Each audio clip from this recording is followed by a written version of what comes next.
And he had just left on. Hold on. I hit the wrong button. Yeah.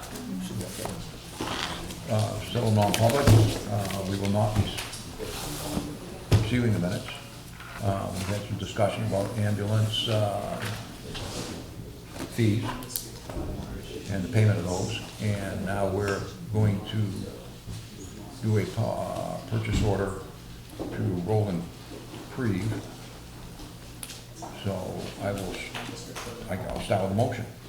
Motion to authorize the town administrator to issue purchase order number 2773 in the amount of $2,750 to Roland Creve pursuant to 4th Circuit District Division, Laconia case number 450-2016, CV00021, agreement dated 8/5/16. Said funds to Cumberland Public Safety Facility, CRF 01-4915-10-081, and to furthermore request the transfer of said funds by the trustee of trust funds. Do I have a second? I'll second that. All right, Rick Anthony seconds it. Any further discussion? Hearing none, all those in favor signify by saying aye. Aye. Aye. Aye. That's unanimous. And we can sign it. I signed it. Oh, that's right, it's on 3,000. Okay. Thank you.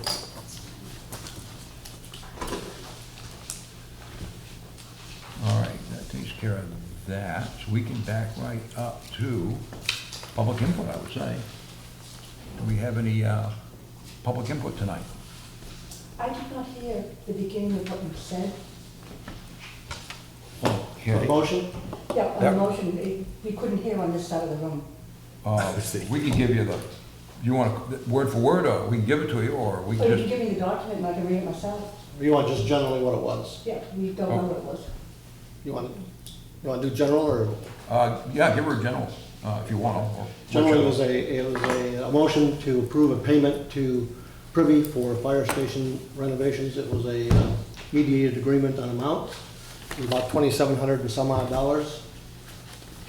That's the overview. That's for the front room. Yes. The renovation. Thank you. Oops. I'm sorry. All right, anyone else? Dot Vizel. Okay, yes, I just want to clear up some misperceptions out in the public about CIP. I had someone say to me this weekend that a member of the budget committee, only one member of the budget committee could be appointed to the CIP.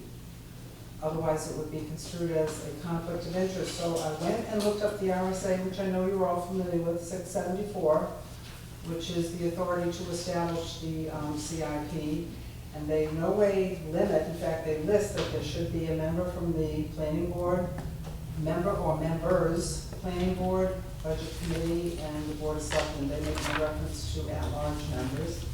And in 2007, Durham established under that authority our advisory capital improvement plan committee, capital improvement committee. And they didn't put a limit on the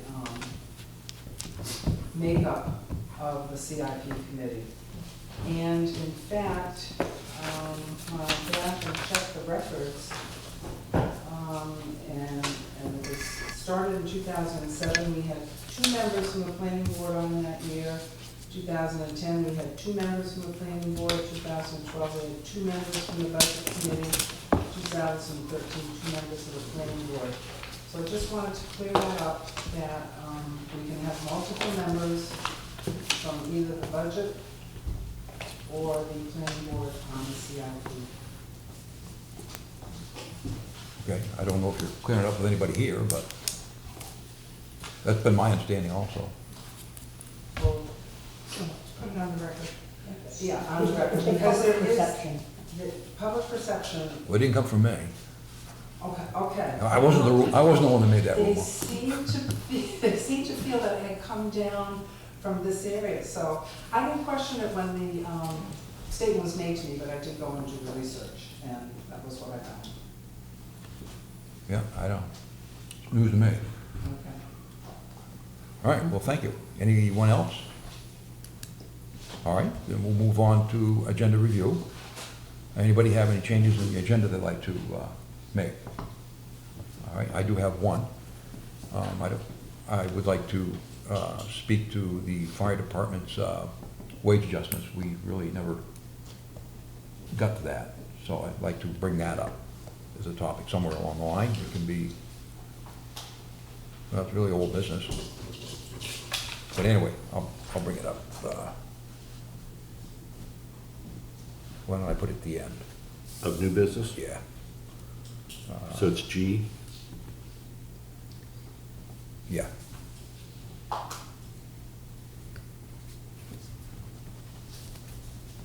And let's see, I don't think we have any department reports other than you, Scott.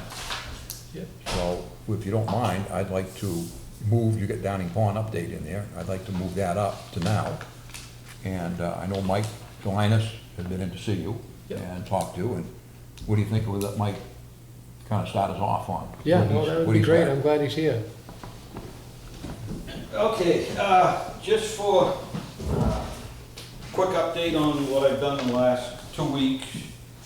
One thing I want to point out, the main thing I'm concentrating on is phosphorus.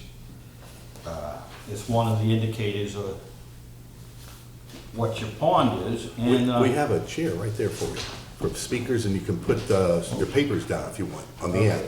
yeah. Yeah, sure. One thing I thought I'd talk about is Merrimack Lake pristine. Just give people what the numbers relate to. If you're less than 15, you're pristine, and Merrimack Lake is down around 4 to, well, it goes from 2 to 8, but they say it averages at 5. Now, that's phosphorus on a, what, part per million They or have- something, or? Yes, parts per billion. Oh, And that's got confusing because I had that issue this week already. The traditional, they have 3 categories. The middle one is 15 to 25, and the enriched is anything over 25. So when you're looking at these numbers, I'm telling you, you can keep that in your head. enriched. Enriched, that basically they're referring to how well it'll grow a plant. Oh, And I did stop the fish hatchery. One of the questions asked was water flow. The fish hatchery has a very consistent water flow, and 80 to 90% of the water that flows out of the fish hatchery is used by the fish hatchery. I'm gonna interrupt one more time. Sit here and then the camera can pick you up. From what and I'm using rough numbers, so don't feel they're exact, but 80 to 90% of the water coming out of Merrimack Lake is used by the fish hatchery. And he wrote down that it's 4 to 6 million gallons per day going through the hatchery. And once the spring runoff is gone, hardly any water goes over the splash boards on the big splashway. And once that happens, this 4 to 6 million gallons a day happens every day, day in, day out, because that's what they use to run the fish hatchery. They gave me, he was very helpful. They have 2 culverts that come out from the fish hatchery. One tested, this is on June 14th, they took a sample of this year. One tested at 10 parts per billion. One tested at 30 parts per billion. So if the flow's about the same, they're putting out 20. If you average the 2 together. I mean, these are just rough. I haven't done a lot of new research. This is a lot of history, just trying to get a handle on what's going on.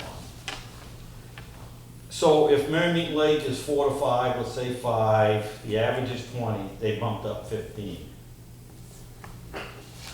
And then historical data.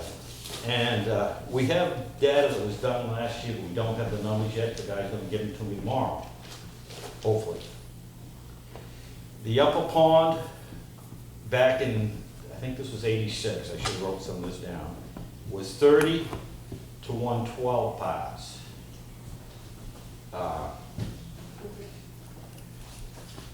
Since then, the fishing game now has vacuum trucks.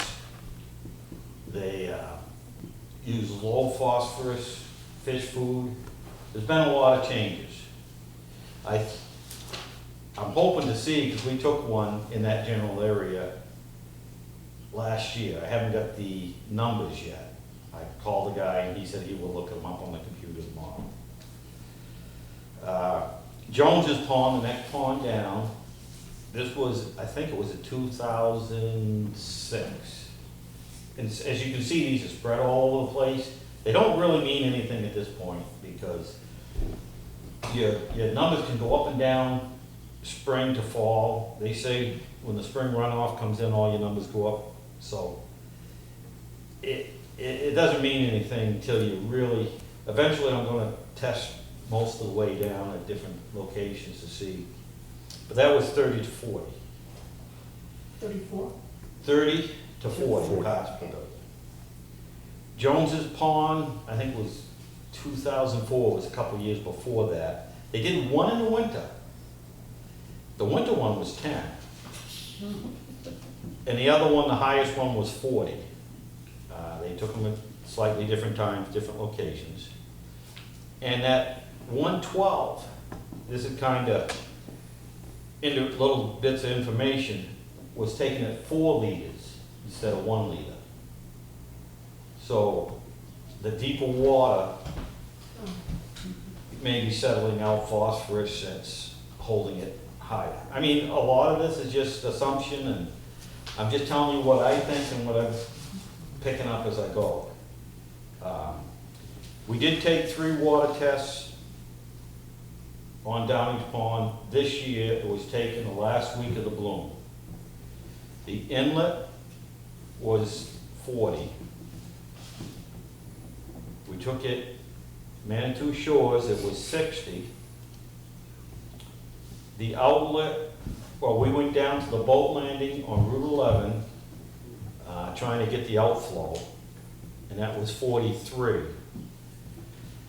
So the first thing you take, you know, for my head, is you started at 4 at Merrimeeton Lake, you're at 40, so that means you went up 36 parts per million coming through the hatchery and coming down through the other ponds. You added another 20 parts per million at that one location we tested in Downing's Pond, and you're adding 3 to it on the exit. So the water coming in and the water going out bumped up 3 parts per million. We still got a long ways to go. A lot of this data is so old, it's not telling us what we'd like to know because everything changes. But it's starting to give you areas that you want to concentrate on to do testing. And right now I see it, 36 parts per million were added between the lake and the inlet. And 20 parts per million were added in. So I'm pretty curious about upstream still. You know, it's, and that may be, I might be wrong because we tested the inlet in the Downing's Pond water, and there might have been a little bit of backflow and that might have bumped it up. So when we do testing, we will test up by the Jones's Pond dam to see what that's doing. But basically all I'm trying to do at this point, there's many factors, it's a very complicated thing that causes this. But the main thing I'm trying to see is if it's man-made and where it's coming from. There's other issues, I know there's other issues, but you gotta start somewhere, and that's where I thought Where do we go from here, Mike?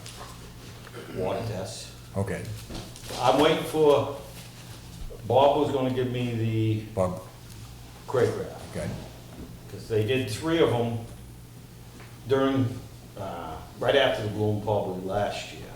oh, So that's more current than anything that I've got here. So I want to see what they were.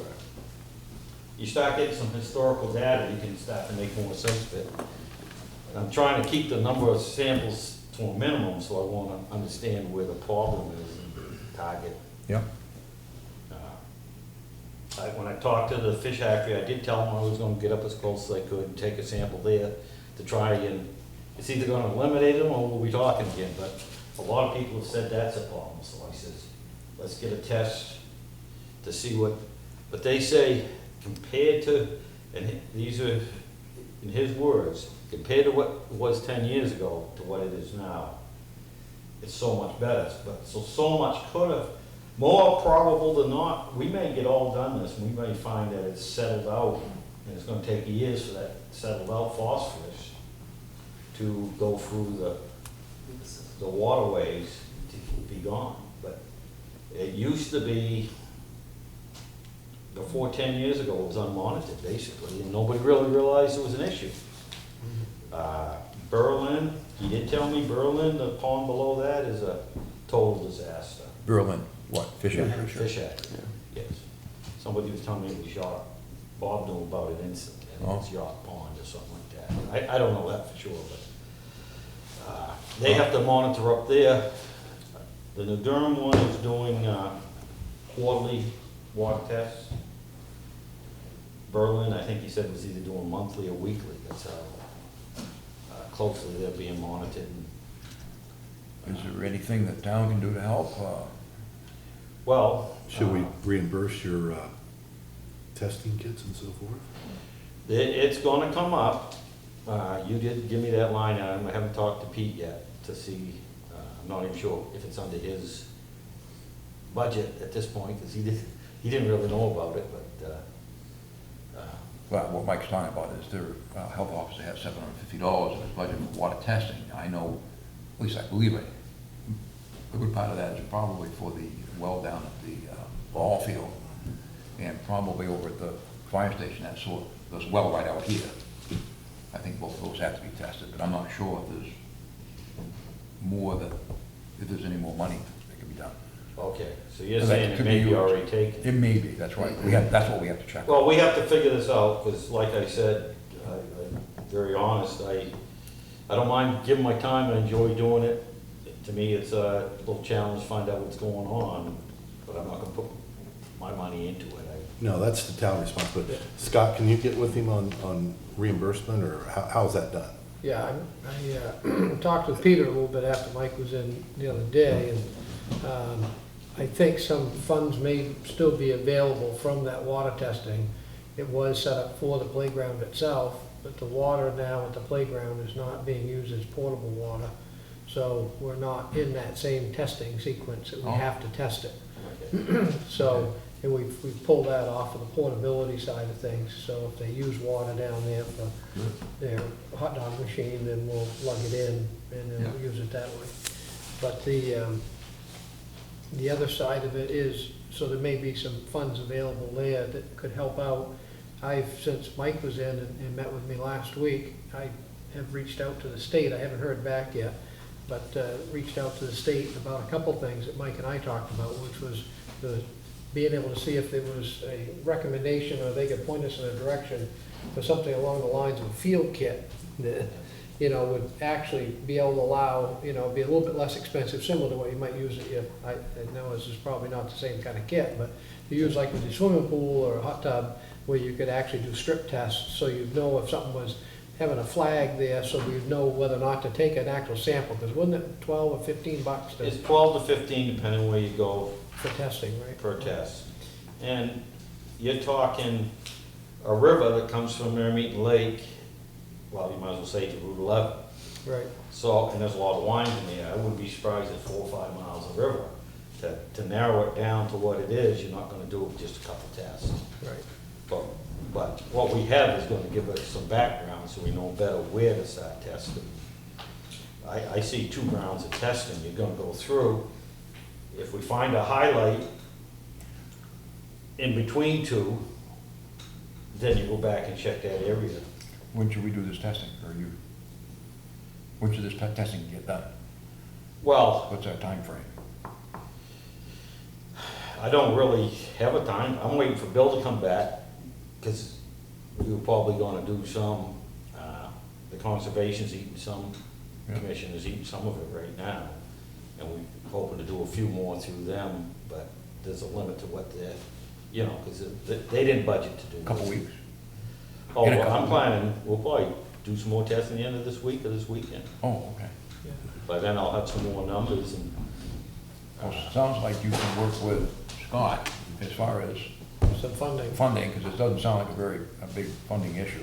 well, you could be, if you do 10 of them, that's 120. You I could, want- in that yeah. distance, you could do 10 pretty quick. Yeah. And then you might go back and do another 10 a second time. So you're talking, you might be talking $250 by the time you're done. Well, this is important to get done, so I'm supportive of this. Yeah. The other thing I did was I asked them about those dye tablets Yeah, too, because we thought that would be a proactive approach, Right. working with the residents to see if we could find out where we could purchase some of them so they could make it available to residents and see if, you know, they could take that due diligence upon themselves as well, just to make sure that they're in check and in compliance with their own systems there about having access to those dye tablets that they use in their septic Yeah. systems, find whether they might have gray water seepage, or they might have septic seepage, and, you know, as far as how that works. So, I'm hoping that, you know, I'll hear back. I'd send it out to the gal that actually comes and does the testing for the cyanobacteria there. So I'm hoping that within the next day or so here, I'll hear back from her, and, you know, she can maybe point us in a direction. It'd be great to find, like Mike was saying, if you had one of those field kits and you'd know whether or not to invest the 10, the 12 or 15 bucks in it, because you could do some quick field testing, and you could do a lot of them in different spots. And if you started seeing a little bit of a change in it, you could really focus on it, you know. So I know they're not that accurate. You can't count on them. You wouldn't use it right. for anything to base anything on, but it might just send us in the right direction. Mike, first of all, appreciate the work that you've done on it. Thank you. Just as a piece of background, I'd like to chat with you perhaps offline a little bit. I spent actually several years working with a variety of companies who actually tried to grow algae for fuel. Oh, yeah. And so part of the work there was to analyze their cycle of where the best algae can be grown, how under conditions. I think that what you're going to find is that a single spot check, as you well know, is not going to tell you really what you want to know. You're going to need to know over a period of weeks, if not months, preferably even years if you had it, but weeks if not months firstly, and then look at your climatic, that is the climate relationships, and then look at what other factors there are. I think you've already identified the fish hatchery as obviously a potential feeder, if you will, to an issue, potentially. Yep. Normally, in naturally occurring cyanobacteria blooms, you'll find agricultural runoff is a primary factor in contributing to the issue. The fish hatchery is almost a year-round continuous feed of that potentially. Yep. There are some additional agricultural areas around that area, plus the septic things and all that we've talked about. So I think offline, if you want to kind of contact me and we'll chat a little bit about some background, and maybe you want to work with the Conservation Commission, and I'd be happy to chat with them a little bit too about what some of the things that they might want to think about. I'm more trying to stir up conversation than I am, because I don't have all the answers. I'm just trying to get No, I people mean, to- what you've done and is looking at it very harder inform- and- what you've done is very informative. I think we just have to make sure that we have the ability to put that into a longer-term plan too, to make sure we can address it appropriately. Well, we'll do that, so you guys can get on your Well, meeting. the key is to see if there is a source of phosphorus feeding the river. Yeah. And- Well, and if we do those tablets, you'll probably want Peter or Mike to go out. I think To they can, verify. I think they can handle the plan. Well, that. let's take it one step at a time. Let's Yeah, find we've out what been- they we've been are. all- Yeah. Mike's been great, because, I mean, we've been talking amongst the three of us. I mean, I know he's done a lot of field Great. work type of thing there, but if Mike's come in and let me know about stuff, he's also let Peter know, which was great. And also, we're all on the same page, so that's been nice. There's one additional point. I notified Scott actually I first contacted Bob Craycraft. He was kind enough to provide me a couple of pieces of information for some local educational pieces. What I suggested to Scott is that, before that, is that we maybe want to bring in someone who has some expertise treating it or looking at it as an outside resource also, and then put a seminar or educational piece together for zoning. You're gonna go to We're both going to that Yeah. one. Now, there's, I yeah, signed then up, that's the so- next piece is that I gave Scotty a contact that Bob had given us, Bob Quick to giving us relative to a thing this Wednesday night in Wolfboro, Yep. on cyanobacteria, et cetera, so, and I think I will be at that one as well, so. Yeah. All Yeah, right. there was still. It's open to the public if spots. you register online. Yeah, you register online, it's free, and it's, Yeah, through Lake Winnipesaukee Association. I is- think there's 50 slots left Yeah. Was it? Oh. when I signed up, so. Really? So anybody's interested, go on. All right, well, thank you, Mike. Yeah, Thank you, Mike. We're gonna move on then to Department of Public Works paving bid. Yeah, I just want to, as in accordance with the town policy relative to bidding and such, we had put out a bid package, and bids were actually opened last Thursday, and for the paving for 2016. And I just wanted to read into the record for those pursuant to the policy. And they were read out loud that day as well. And there's a bid tab that'll be available and be posted. We'll put it up on the Public Works website. I didn't get a chance to scan it in and get it up there today, but I certainly will. But we had 5 companies that bid on the paving here in town. And the first one was F.R. Carroll, and they all provided unit pricing for the different functions of the paving operation. They also had put together they were all supposed to put a total project cost as well.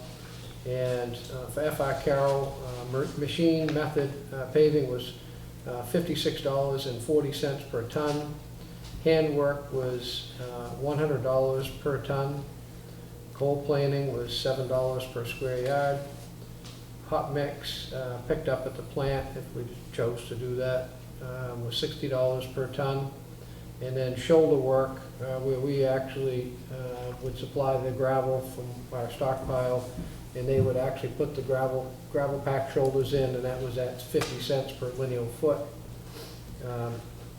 When the Carroll bid was in, it had a note on it that the price that he had put in on the total project cost was only for his machine method, and that was at $250,103.54 in regards to that. If you take the other unit pricing, the total price would be around $285,000 for the overall project itself. Rocks Industries machine method was $68.50 per ton. Handwork at $145 per ton. Coal planing at $5 per square yard. No bid price for hot mix picked up at the plant, and shoulder application was 83 cents a lineal foot. R&D paving out of Franklin, they were $65.69 per ton. Machine method, handwork at $118 per ton. Coal planing at $2.48 per lineal foot, they had bid it.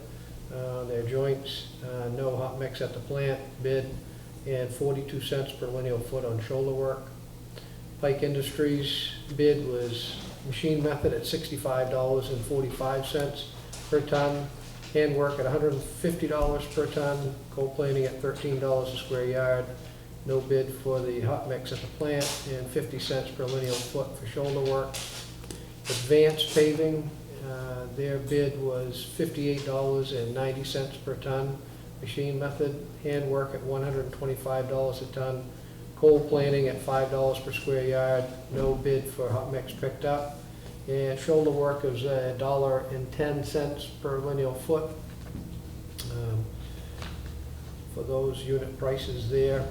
The Public Works Director has been given, he was out ill actually Thursday and Friday, but he was given the bid packages to review and to meet with the low bidder and discuss the bid and bring that back as a formalized recommendation after he's vetted that through. And then there's a couple other things to look at as far as the road segments as well.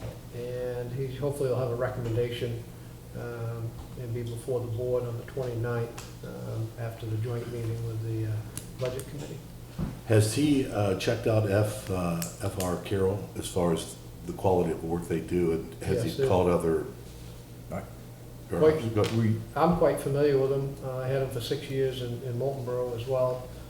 They did your paving Right. previously last year. That's right. They highly recommended amongst the other folks that have used them as well. Tufton Borough has used them this year. I believe Wolfboro used them as well this year, as far as other proximities So, to us. so my question is, the work that they did for us last year was acceptable and good work and so forth? Yes. We'd hire them again, is what I'm asking. Yep. Based on what I reviewed with Mike Clark, when I went around with Mike and he identified the work that Carroll did, I saw that it, looked very, very good. And Clark had went behind them to look at the quality of work they did, and he was pleased, you say? Yes. Okay, good. Thank you. Which sections of road are we talking about repaving? I did not You bring bring it that with with us? me, but there is a list that was in the actual Contract. arc. If you go on the website, it does have the list of roads that were on there. There may, And that's- there may be a road or two that may get shifted. No, the Just have a- RFP ad that was placed? Yes, yeah, and you should be able to pull it up. If you run into a snag, let me know and I can shoot them to you. Now, you said something about going for the budget committee and then? No, Next meeting is a joint No, the meeting. next meeting you have on the 29th is a joint meeting with the budget committee, Yep. which starts at 6:30.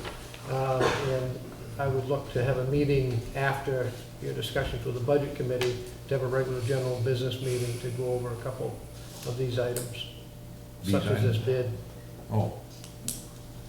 to Okay, award- to do the award, okay.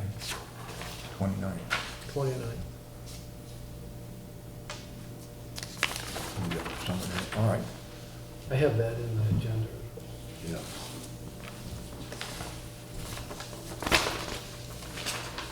Trying to think. 22nd, 29th, this one, too, that's a Wednesday. No. No, this is Monday, it's 2 weeks from today. Oh, 2 weeks, okay, I'm fine. This is page 3 of his. Do you want me to keep going down through? Yeah, go ahead. Anybody have any questions on those? Okay. In regards to the Board of Selectmen meeting date change, I've taken the liberty to reschedule your Monday, the September 5 meeting due to Labor Day. And for the historical side of things, I found out is that you usually shift that meeting to a Wednesday, which would be to September 7th. So I have changed it on the town calendar, as long as that's agreeable. Just wanted to make sure that that was okay to continue with that. Yep, everybody else? That's Agree? fine. Fine with me. Okay, sounds good.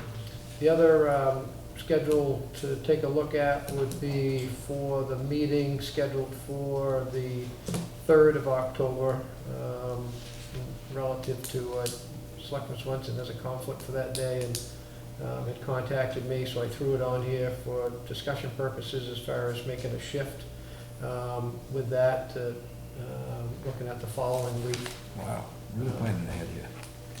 on that, just so. Okay, Got to plan ahead. Yeah, so that would actually shift that from the 3rd to the 10th. Either the 10th or the 11th. Bit of it. The 11th would be better for me, but the 10th can be done. The 10th is what? the Monday. 10th is a Monday. Monday. The 11th works better for? 11th is. 11th or 12th would work better, but I could do the 10th. The 11th I'm is not Tuesday. Fine with me, if whatever works best. I don't think I have any conflict. It's Columbus Day. 11th is Tuesday, 12th will be Wednesday. Columbus Day Both of is those the would be 10th. better for me the 10th, but I could make the 10th. It would be Tight. tight, but I could do it. That be a planning or a zoning? No, that would be the week before. That'd be the week before. Is that Columbus Day? The 10th could be, yeah. Oh, The boy. 10th is Columbus Day. 10th could be. Yeah, So we might want to move it 11th to the 12th. 11th. Either one, yeah. Yes, it is Columbus Day. Yeah, Either you're one right. is, whatever is good for you guys. How But about we do the 12th then? That's what usually That's do, right. you defer to a Wednesday. either one's all right with me. Fine with me. Will So- work best for the rest of you. Okay, I'll move that to the 12th then. thank you. Wednesday, the 12th. Wednesday, the 12th. And we don't have any other, either CIP or budget on those, that Wednesday? As it stands right now, no. The idea would be that CIP would hopefully be wrapped up in and around the first part of September. I know I have a lot of wishful thinking, You're a but rookie. I'm gonna bring a whip and see if we can make these things happen, so.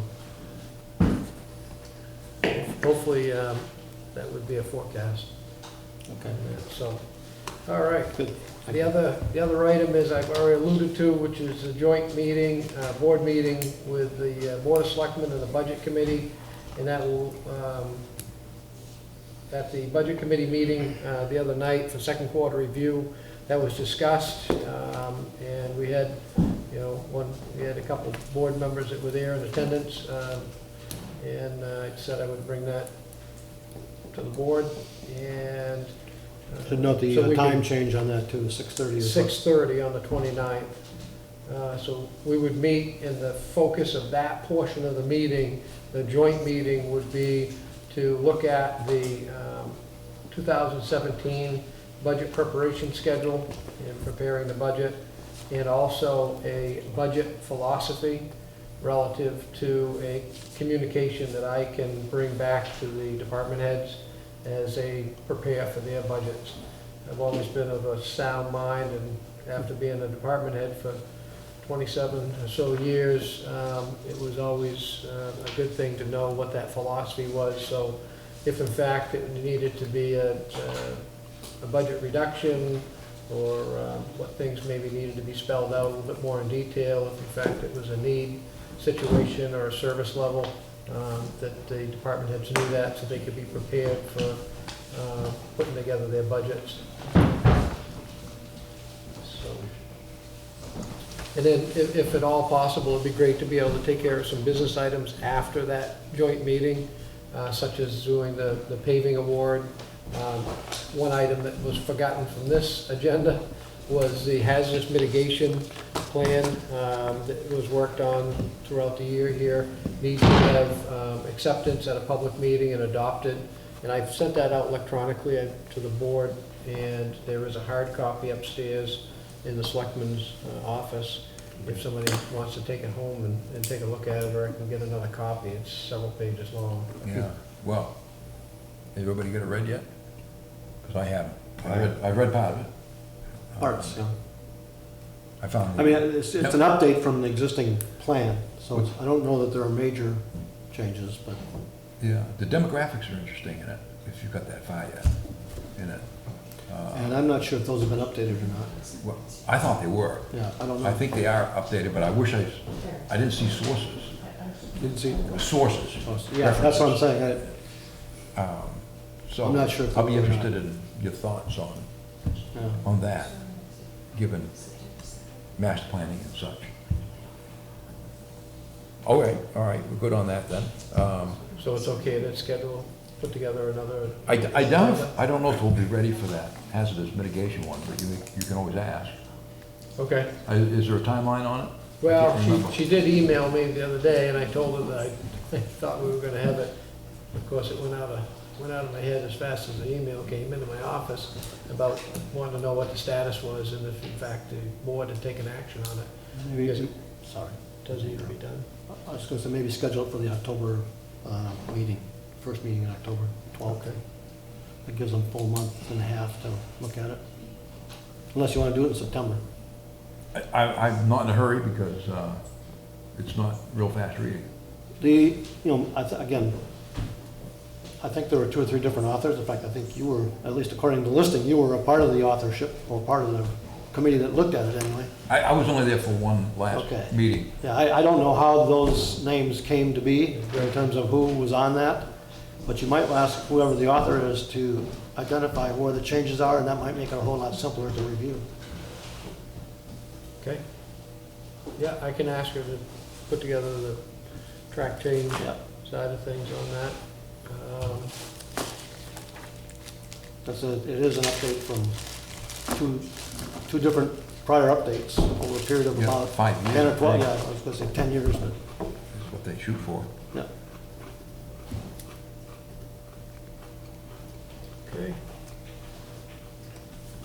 Yeah, I mean, I think if we can keep it on the radar, like I say, I don't know if there was any, you know, this is a grant-funded program through Yeah. Stratford County Planning Commission, so I don't know if they're under some timeline. They haven't indicated to me that there was like a drop-dead timeline that had to be signed or they lose their grant money, so. Well, let them tell us, have them tell us. Yeah, What the I'll send deadlines an are. email out to Liz, and And I'm we'll- sure she has the changes on it, that I'm guessing that she's been able to do over the time.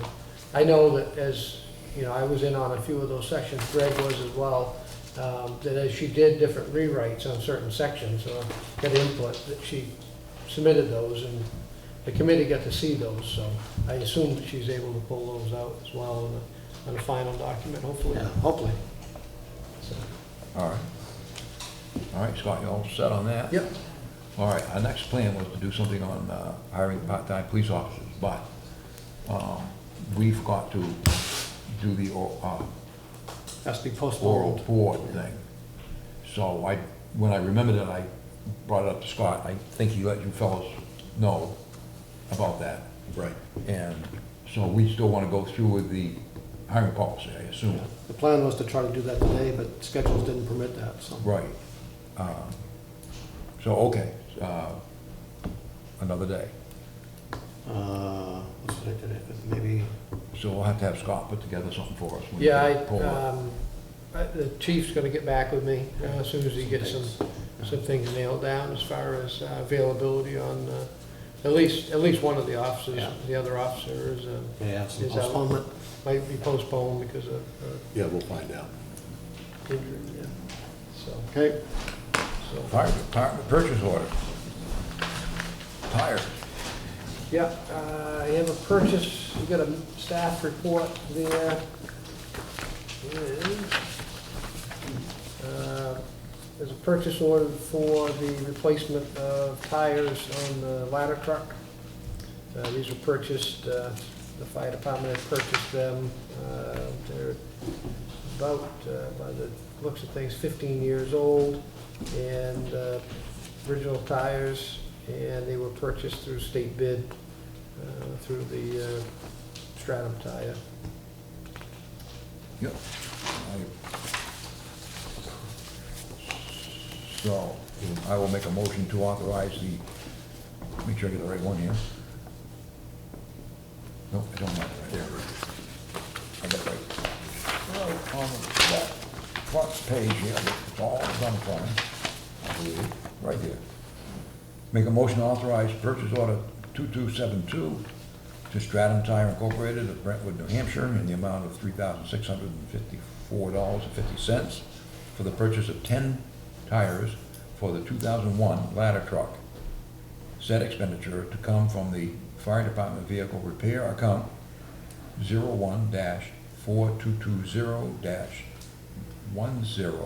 01-4220-10-660. I'll second that.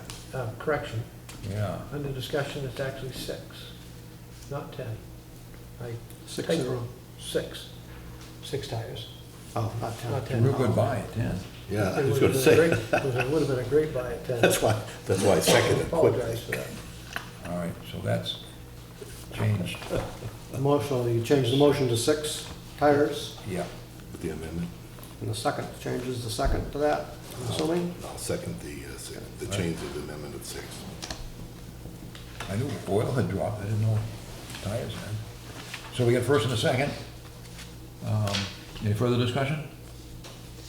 All those in favor, signify by saying aye. Aye. Aye. Okay, that's unanimous.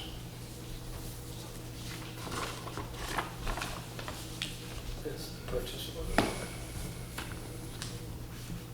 Who's the second on that? Great.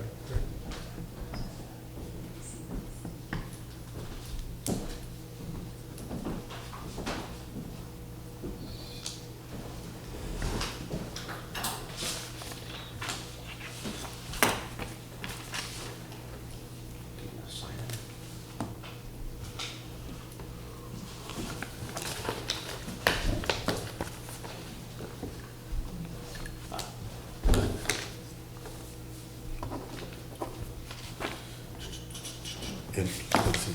Okay. All right, Okay. I just want to ask, did I miss police appointments? Yeah. You did, well, you missed it just. Everybody did. Okay, You- all right, Then we did make a comment. okay. We postponed those. Sorry. okay, accrued benefits liability, Yep, EFT. that is a request basically to help replenish the town clerk's lines relative to town clerk wages and benefits in regards to the leave accruals that were paid out for the retiring town clerk, tax collector at the, earlier this spring. After 20 years of service, she was compensated for her accrued benefits. And I've given you a tabulation relative to her compensation and wages and benefits. And combined, it's approximately $20,272.97. And looking to get authorization to A, withdraw it from the ETF account, which you are the agents to expend, and B, be able to ask the trustees to go ahead and make that withdrawal. All right. Anybody else want to make this motion? Yeah, I wanted to have a little discussion before the motion, just so we have some explanation. I mean, this is not an unusual transfer request in that that's what this expendable trust fund was initially set up for. The initial payment did not come out of that due to timing, I think, more than anything else, to get the payment, make sure the payment could get done on time, et cetera. So it's not unusual to follow up with that. Yeah, it's not unusual to follow up, again, for the This is public more- purposes. It's not actually, it's unusual to more follow u- up with that with a formal transfer request coming out of the appropriate funding. It's actually usual to do it Right. this way. Right. So I will make a motion to authorize the expenditure or transfer of $20,272.97 from the accrued benefit liability expendable trust fund account 01-4916-10-062. Said transfer being to the following accounts: to the town clerk wages line 01-4140-10-110 in the amount of $17,061.92. Elections and, what's the R I stand think for? it's elections and registration. Registration, election and registration, if I couldn't remember the R. FICA line 014140-95-210 in the amount of $1,057.84. To the election and registration Medicare account 01440-95-225 in the amount of $247.40. And to the election and registration New Hampshire retirement account line 01-4140-95-231 in the amount of $1,905.81. And to further request the trustees of the trust funds to authorize the said release of funds for the said transfer. Okay, Greg, you want to make a comment? Well, yeah, Now, we need- it's, on this one, it's 215, not 210. He thinks you did, Yeah, I think when you read this one, Where is that? just This to is the correct one for the FICA. ENR FICA line. line. It's 215, not 210. At the end of You it. said 210, it was 215. 01. Oh, 215, okay, yeah. Correction for the, for the election registration FICA line should be 01-4140-95-215. Okay. all right. And I'll second that then. All right, Greg Swens made the motion. Any further discussion? Hearing none, all those in favor signify by saying aye. Aye. Aye. That's unanimous.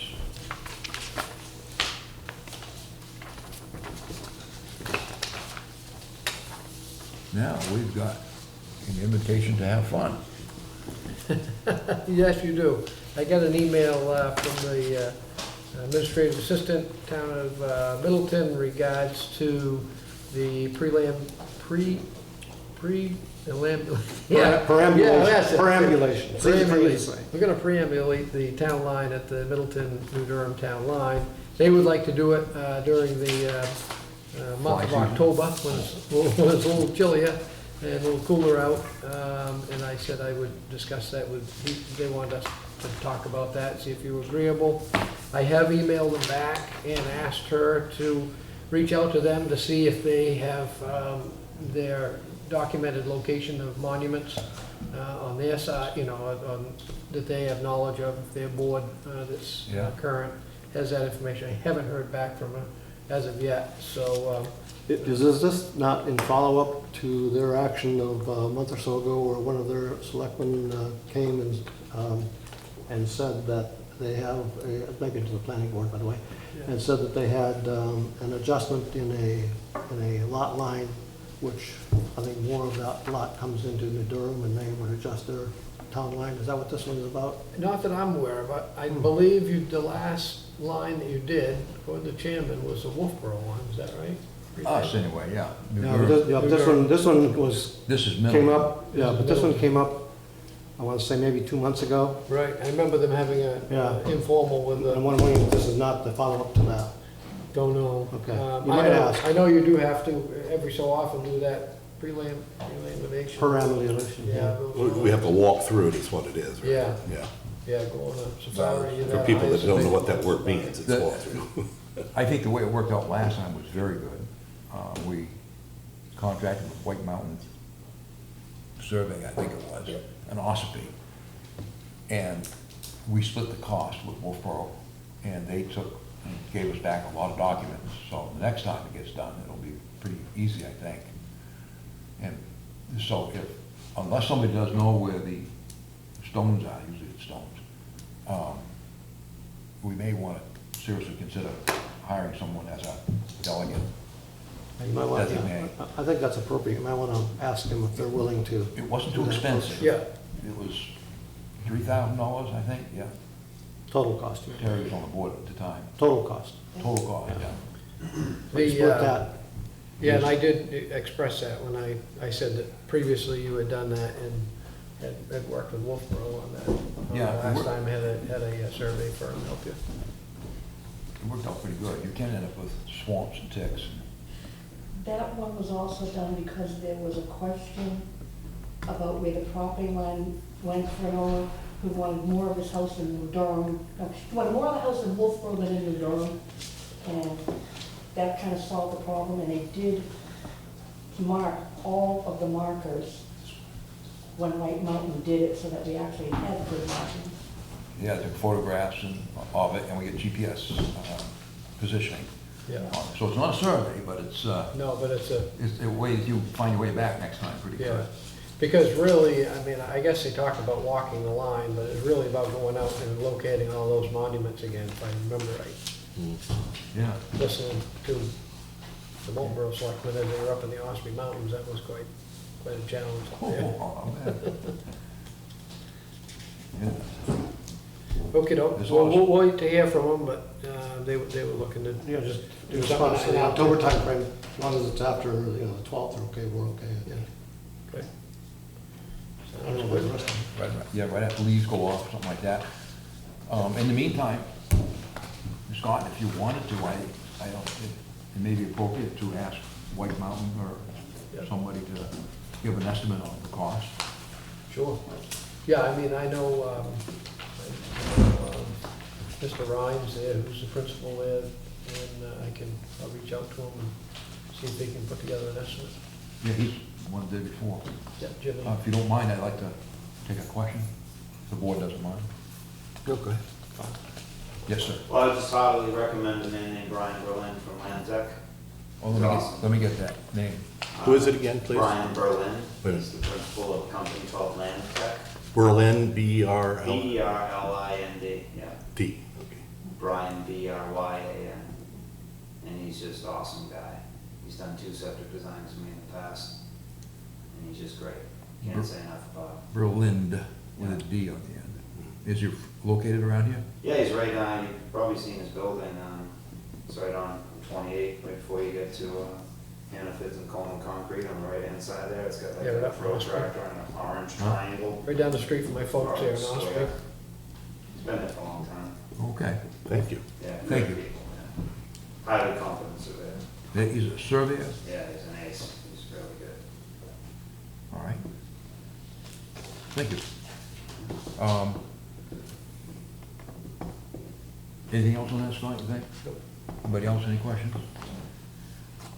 So you'll contact Middleton, Yep. from sometime in October, contact the survey people, assuming Middleton's agreeable, and go from there, right? Yep. Let's not get some costs now. Yeah, yeah, I'll get some preliminary stuff. Yeah. All right. We've had one of our CIP members, Elizabeth Cantrell, resign from the committee. Apparently she's moving, it looks like, to another town, at least for a while. So we're going to need to, I don't know, do we need to accept the resignation? Or just, So we- I would, just as far as a process, All right. if you appointed her as a member at large, and if you accept the resignation, then you'll be then bound to look at appointing a replacement. we should step down, replace, okay. It doesn't use the word resignation, but it's good enough.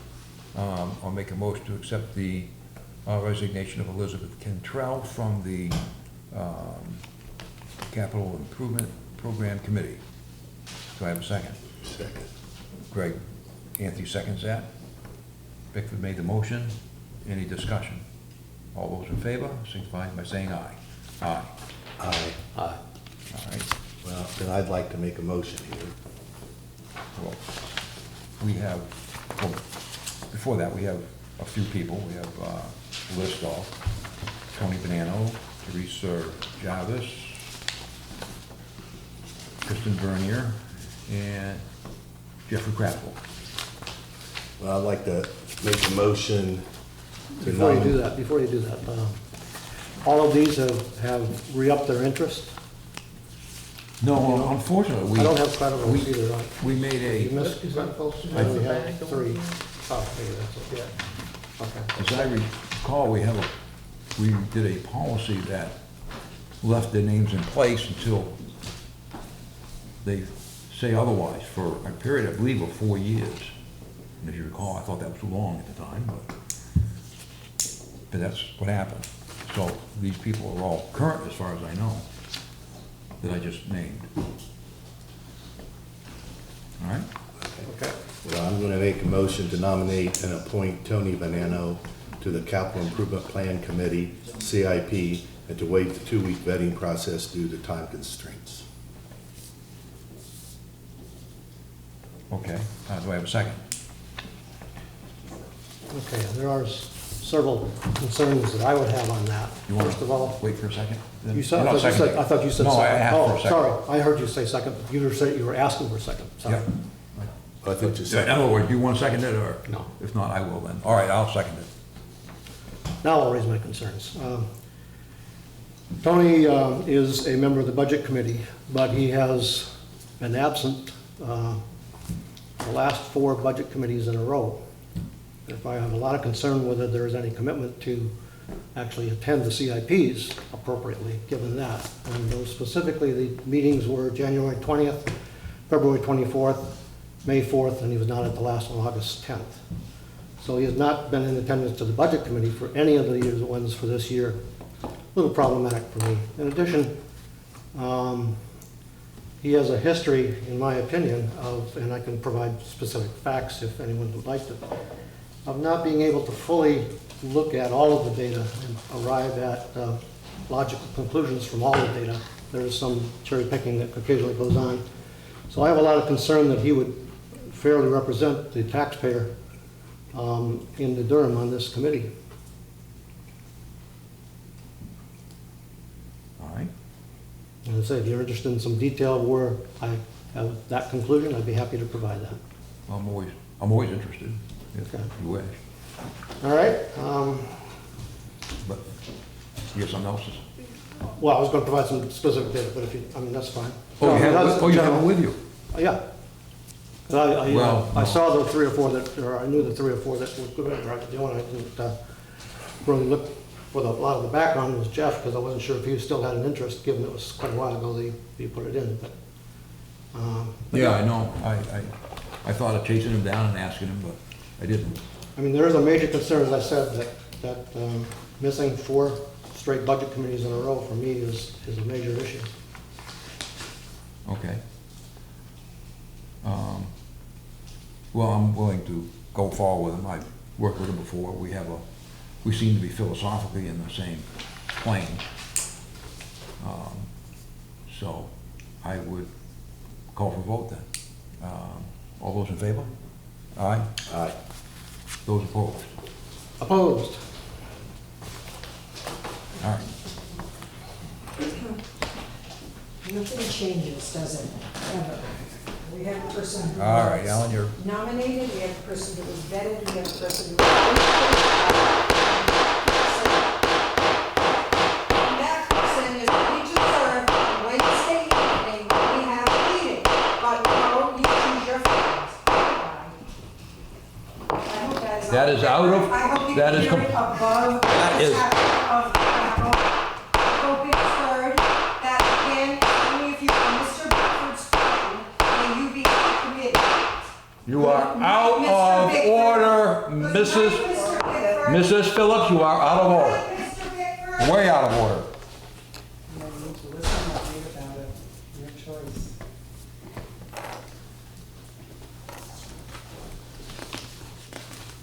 Okay, so now we're at G. Hopefully the appointment will work out better than the last one, Greg. Oh, So you have a In terms G, of attendance and longevity. fire department wage increases. Did you want to do that? You had added that to new business. yes, I did, that's right.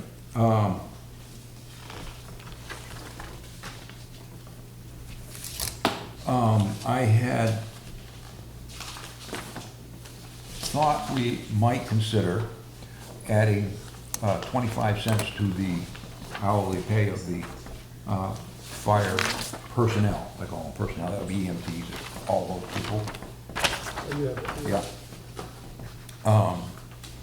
If we did the same as we did with other employees, it would go back to April 1st. It would be a total of, actually, you've got the more accurate number, because you got the FI. You want to tell me what it is, Yeah, instead if- of saying it twice? yeah, if in fact you do the retro as we did with the other staff, with the FICA and the Medicare involved at a 25-cent wage increase, which would be for the entry-level firefighter, which is at $8 per hour.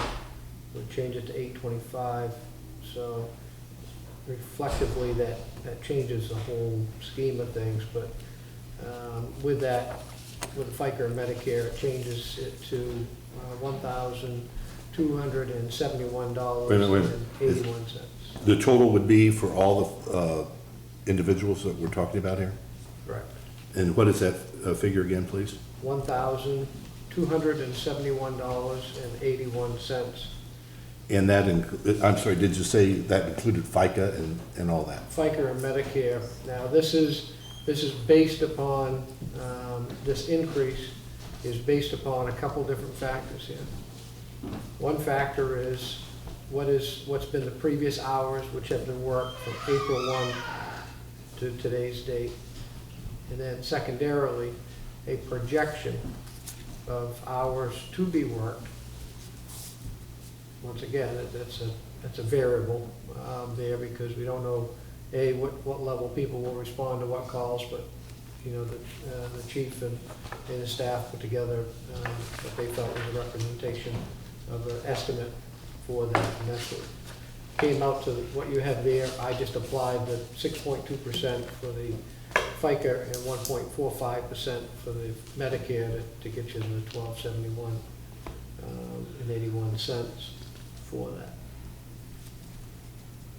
So, do we have enough money in the fund to fund that this year?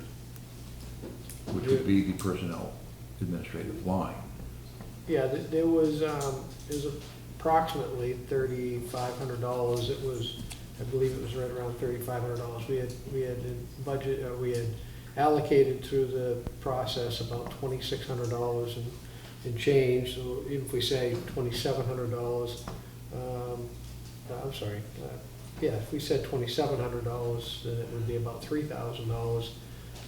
But that was left in the wages as far as for raises that you had set So aside. seems to be we're in good order then, to be able to do that. Yeah. I We've mean, done everybody else, I think. We've No. done everyone else except the, we had, you had asked me to send it to the trustee for the Yeah, library. they share that fund too.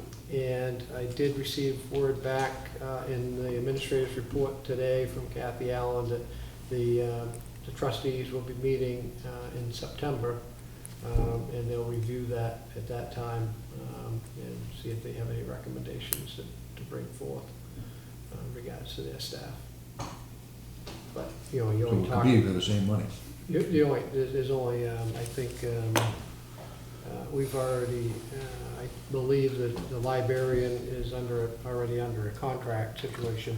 So I believe the other folks would be they're not under contract with you folks, but with the trustees. And then there's I believe three part-time people at the library, 3 or 4 part-time folks that are there.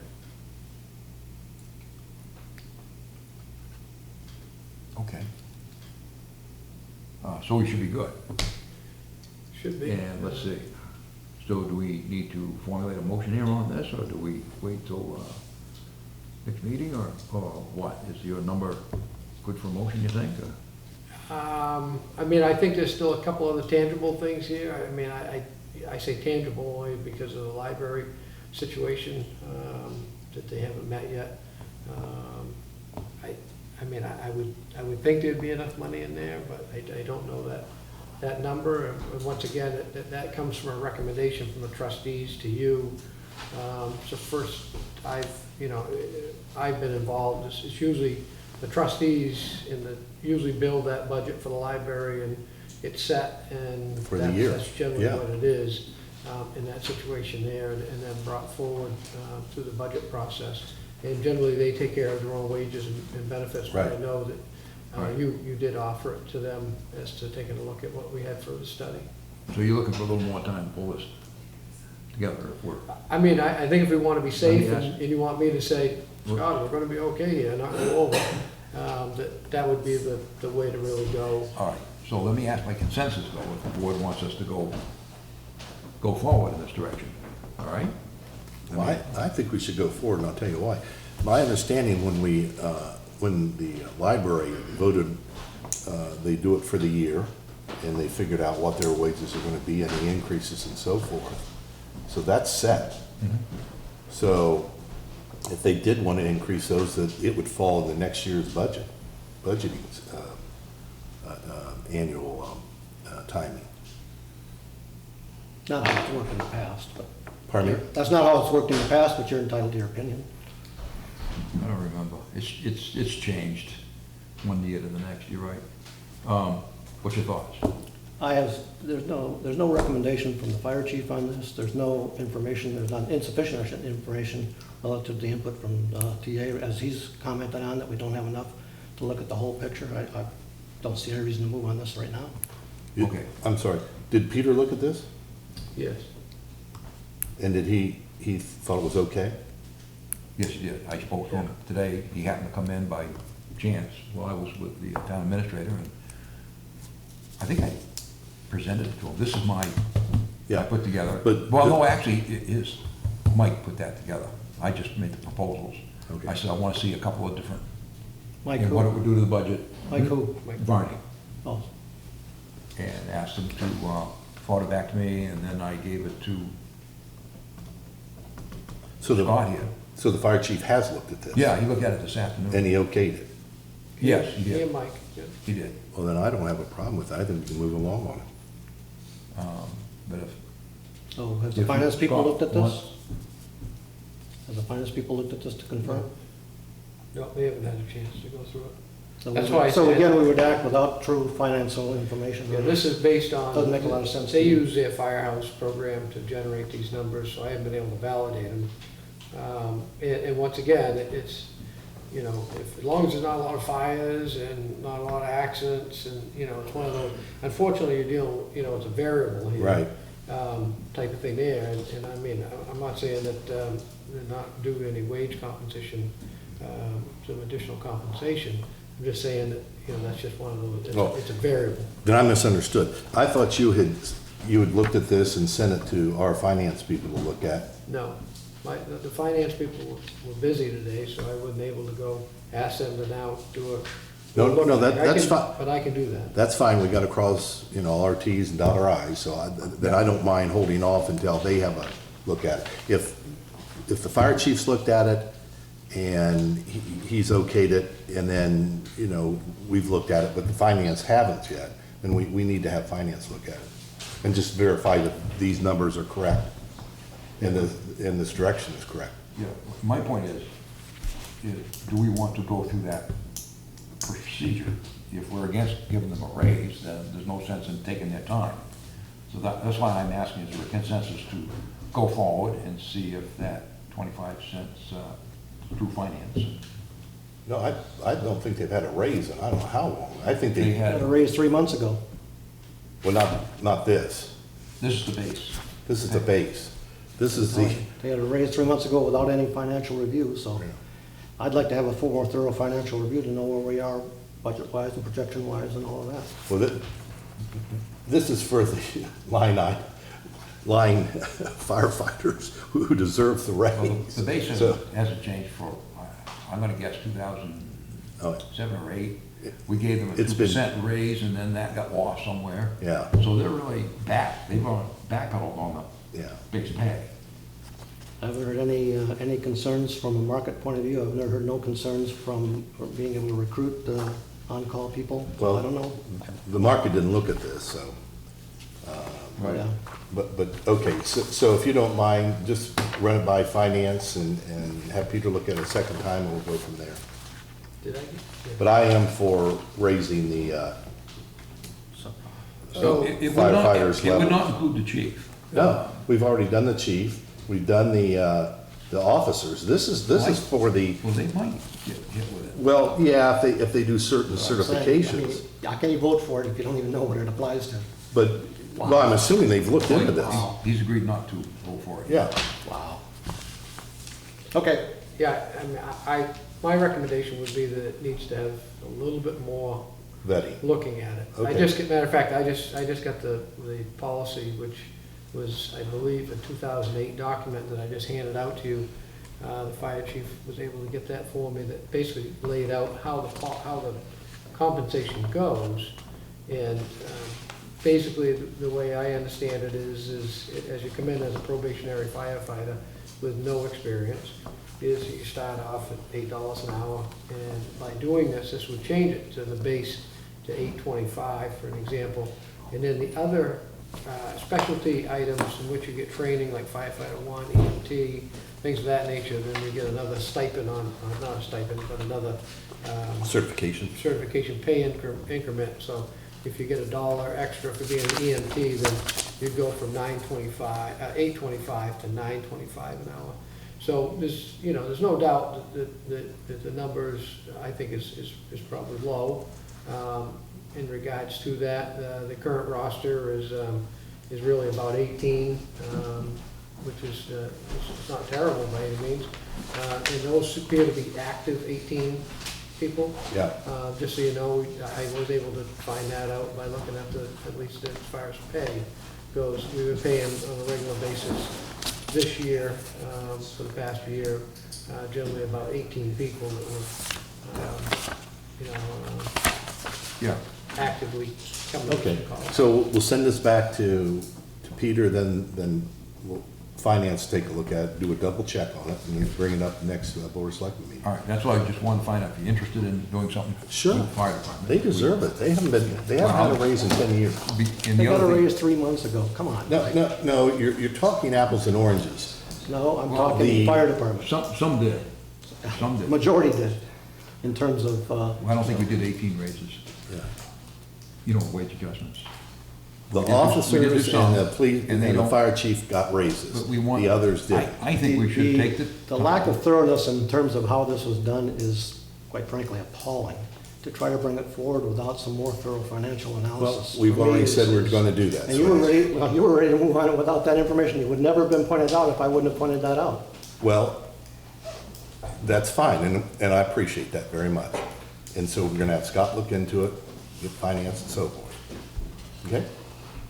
The other recommendation I would also make, as you look at these, is I think in order to be fair and across the board is, and you've already done this in one instance with the trustees, which I thought was very, very good, but I think the other piece that needs to be looked at, and I would welcome to do that with the recreation director, is with the, and I understand some of those you only control through your budget, and others are controlled through the rec commission's budget, but the ones that are controlled by the town's budget should be looked at, and then the commission should look at on the recreation part-time staff as well. Oh, Those were not addressed in your wage and benefit work. right. Right. I know I had put together some We- ideas, and we it was always- similar along this Yeah, line. let the Recreation Commission deal with it. That's right. Warren, What we, aren't those paid by the commission? Or isn't that from a No. revolving fund? No, you have some positions that are paid through the rec revolving fund, which are camp positions. Right. I call them camp positions. Right. But the summer kid connection is paid through to that process. But your beach attendants at the beach. Right. You also have people that do your Swimming lessons. other activities, Yeah. bingo, and some of your other programs. They're paid out of the general fund in order to support those. But we gave those people a raise, I thought, the bingo guy and the cribbage guy. You addressed an issue from Prior 2014 years. and 2016, just something that was either an oversight or otherwise, and you made that correction. Yeah, okay. Well, that's what I'm But I saying. mean, as far as the rest of the people, that was never looked at. Scott, when you work this out, this should probably be either worked out again. It's got the increments in it, but as you know, regular member comes out. This actually isn't our policy, this is their policy. Correct. Really, I don't know is, their policy needs to match ours because they're not the ones that set wages, the selectmen are. So I don't know why it would be in a fire department policy, what the wages are. I mean, they could copy them, see, it's if you're doing fire department payroll policies. That's what you approved several months ago, without looking at what the differences. Well, this one were. happens to say fiscal year 2008 on it. But we don't even know if that's the current one. Well, this is the one Scott handed to me a minute ago. Yeah, that's the one that I was given by the All fire right. chief. So, anyway, if you could work out something, a schedule for us to have, you know what I mean, us being selectmen. Right, I mean, it really should be written into your personnel policy, if in fact there is a different wage compensation. Right. You know, philosophy, if you wanna call it that, or process that way for the fire department. So could I dump that on you to see if you can Yeah, I can align that? put something together, a draft for you to take a look at, sure. All right. It'd be good to get that vetted out actually beforehand, before you actually make Yeah. any action anyways. So do you need this back, or you? Yeah, if I could have that one back. Okay. I thought I gave you one earlier. or Peter No, I gave don't you think so. one. Well, I I have, wanna make a note on it or something to align it with have them align theirs with us, or just take theirs out or something. this is the one you just passed out? Yes. Yeah. You don't have a copy of that? Well, I have one upstairs. Oh, okay. Do you need a copy of this thing? I'll get it sometime from him. Okay, because if you want mine, and then Scott just I just make a copy and I stick it just in wanna my. make sure that fire department policies match up with the selectmen's policy. Right. Because it actually is a selectmen's, That's right, uh, yeah. Scott, make me a copy, bring me a copy for that and just stick it in my mailbox. Is that all right? Sure. I'm gonna give this to Dave. all right? You have this one, Dave, right? Yep. Somewhere, right there. Okay.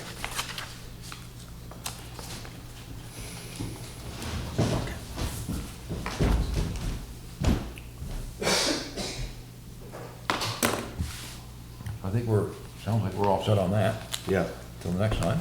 yeah, we're in old business. Scott, you want to, when you get, as soon as you get caught up, tell us about the tax deeded property, what you know.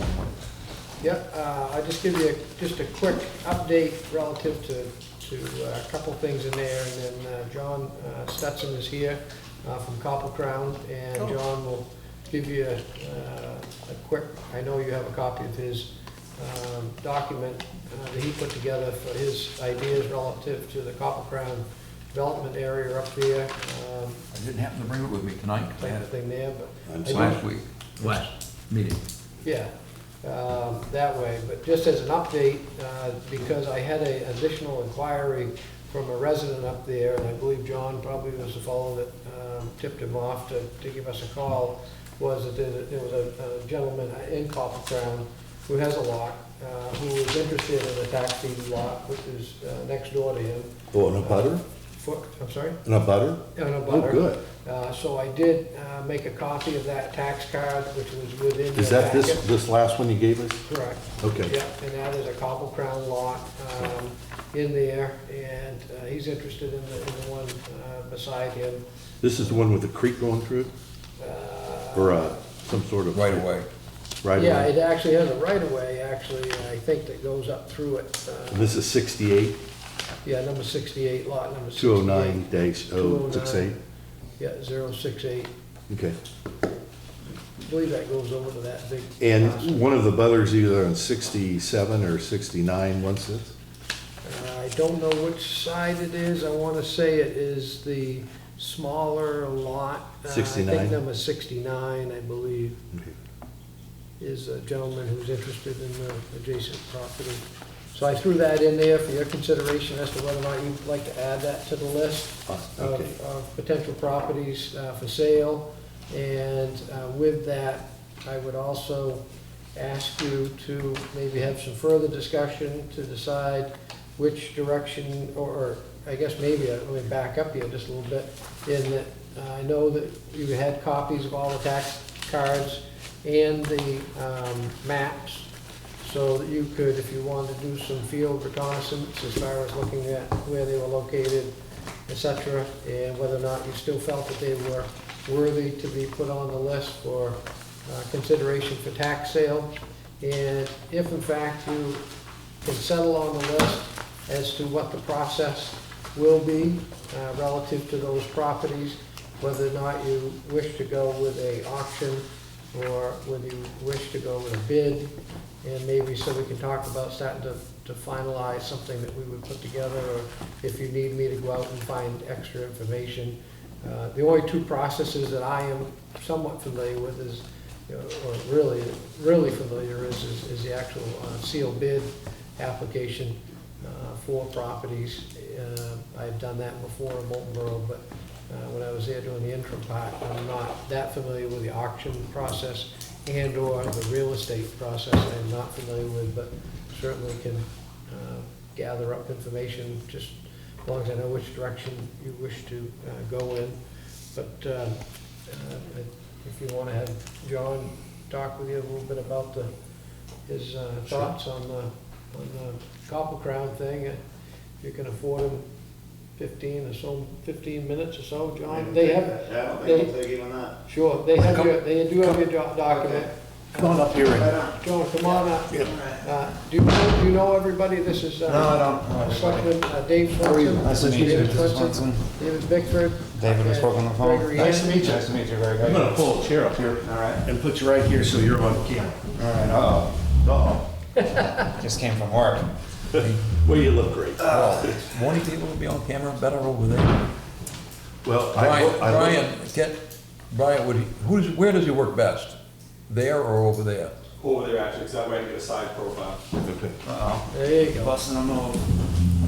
All right, my good side, I hope, huh? Oh, definitely. You got him? Yes. Good.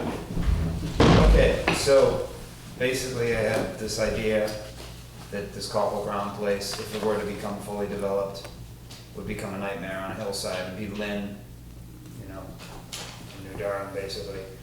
And that's basically where I want to live for the rest of my life. It's gorgeous. So the idea comes to mind from my soil scientist, septic designer, when he came out doing soil samples of some lots I was looking at buying. He looked around and said, a lot of this stuff isn't buildable. He goes, by current septic standards, you couldn't build here, you couldn't build there. So that's one category. Speaking with Peter Varney and getting my building permit, he asked me where I was buying land. He goes, you're not gonna be at the top of Interlake and I go, no. Tell him, he goes, good, because you can't build up the top because of the steep slope for fire response vehicles. No. So that's the second category. And then we have this other issue you guys already broached about the issue of these tax lien properties just sitting there that aren't doing anything for the town except accruing interest and growing outstanding liabilities, right? No. Or well, assets, I should say, but are you ever gonna collect them? Say that again? Are they ever gonna be collected? It begs the question. And it doesn't seem likely that they will be. So if they become merged with abutting lots, then they would then be converted into tax generating properties. People would stop paying taxes on them. So those three main categories seem to bode well for the concept of redrawing a lot of these boundaries, which would thus prevent it from becoming overdeveloped by default. And then I want to, as a private developer, come in on top of that and make offers to people to buy them and merge them myself. So there's like 4 elements that could prevent the 150 approximately remaining lots on that map from becoming 150 houses. We've already started taking that direction. Yeah. What, 2 years ago, I think we started merging lots up there. But we did offer them to people that were abutters. So we're on the same plane, we're on the same track. Yeah. So the more merging, the better, is Yeah, the moral right. of this story. Right. More, You know, That was our approach. I would love to see, But just my instinct of where I've walked around and stuff, if there's 150 more lots, there should be no more than 30 more houses coming in there. 50 at the outside would be too many. It would just burden the whole neighborhood. yeah, what they don't wanna do is get out there on those paper roads. Exactly. And there's still quite a few lots out there that are individual owners. Tremendous amount. Yeah, So, you know, half an acre apiece, 4 to 1 would be my proposal, turn them into 2 acre minimum lots. that'd be Would then nice. become something that would be at least palatable. You know, you wouldn't be looking out your window seeing your neighbor doing their dishes in their kitchen. You know, go to Manchester if you want that. You know, I Yeah. wanna see something in New Hampshire protected and not overdeveloped for the sake of money. right. You know, doing something the right way, you know, What- to care about nature and stuff like that. Yeah. So I'm the right guy to champion this effort is my point. Like, I will take it on as a private developer to ensure that it gets done right. You know what I mean? That would be good. Yeah. That would be the best way, of course. Right. So if I can use these other mechanisms to help in the process, then it just achieves the goal in a multi-pronged sort of effort. You know what I mean? I certainly don't have the money to go buy 150 lots from people, see? So, but I could perhaps handle buying 30 or 40, see what I I- mean? So if the other half can be wiped out due to these other limitations that are inherent in their, you know, physical being, that they just won't cut the mustard with 75-foot well radiuses and septic systems and Right. 15% slope limitations and the rest of it. There's a bunch of it that just, unfortunately, the landowners will have to receive a letter saying, due to current regulations, your land is unbuildable. So what do you wanna do about it? You wanna keep holding on to it? I propose that those lots be reincorporated into the common copper land as protected space that already exists. There's a bunch of it, you know. Yeah. Like the top of Interlake comes to mind, for example, that whole area. I have talked to a couple of the commissioners, and they seem to be very much in the same plane. They want to go the same direction.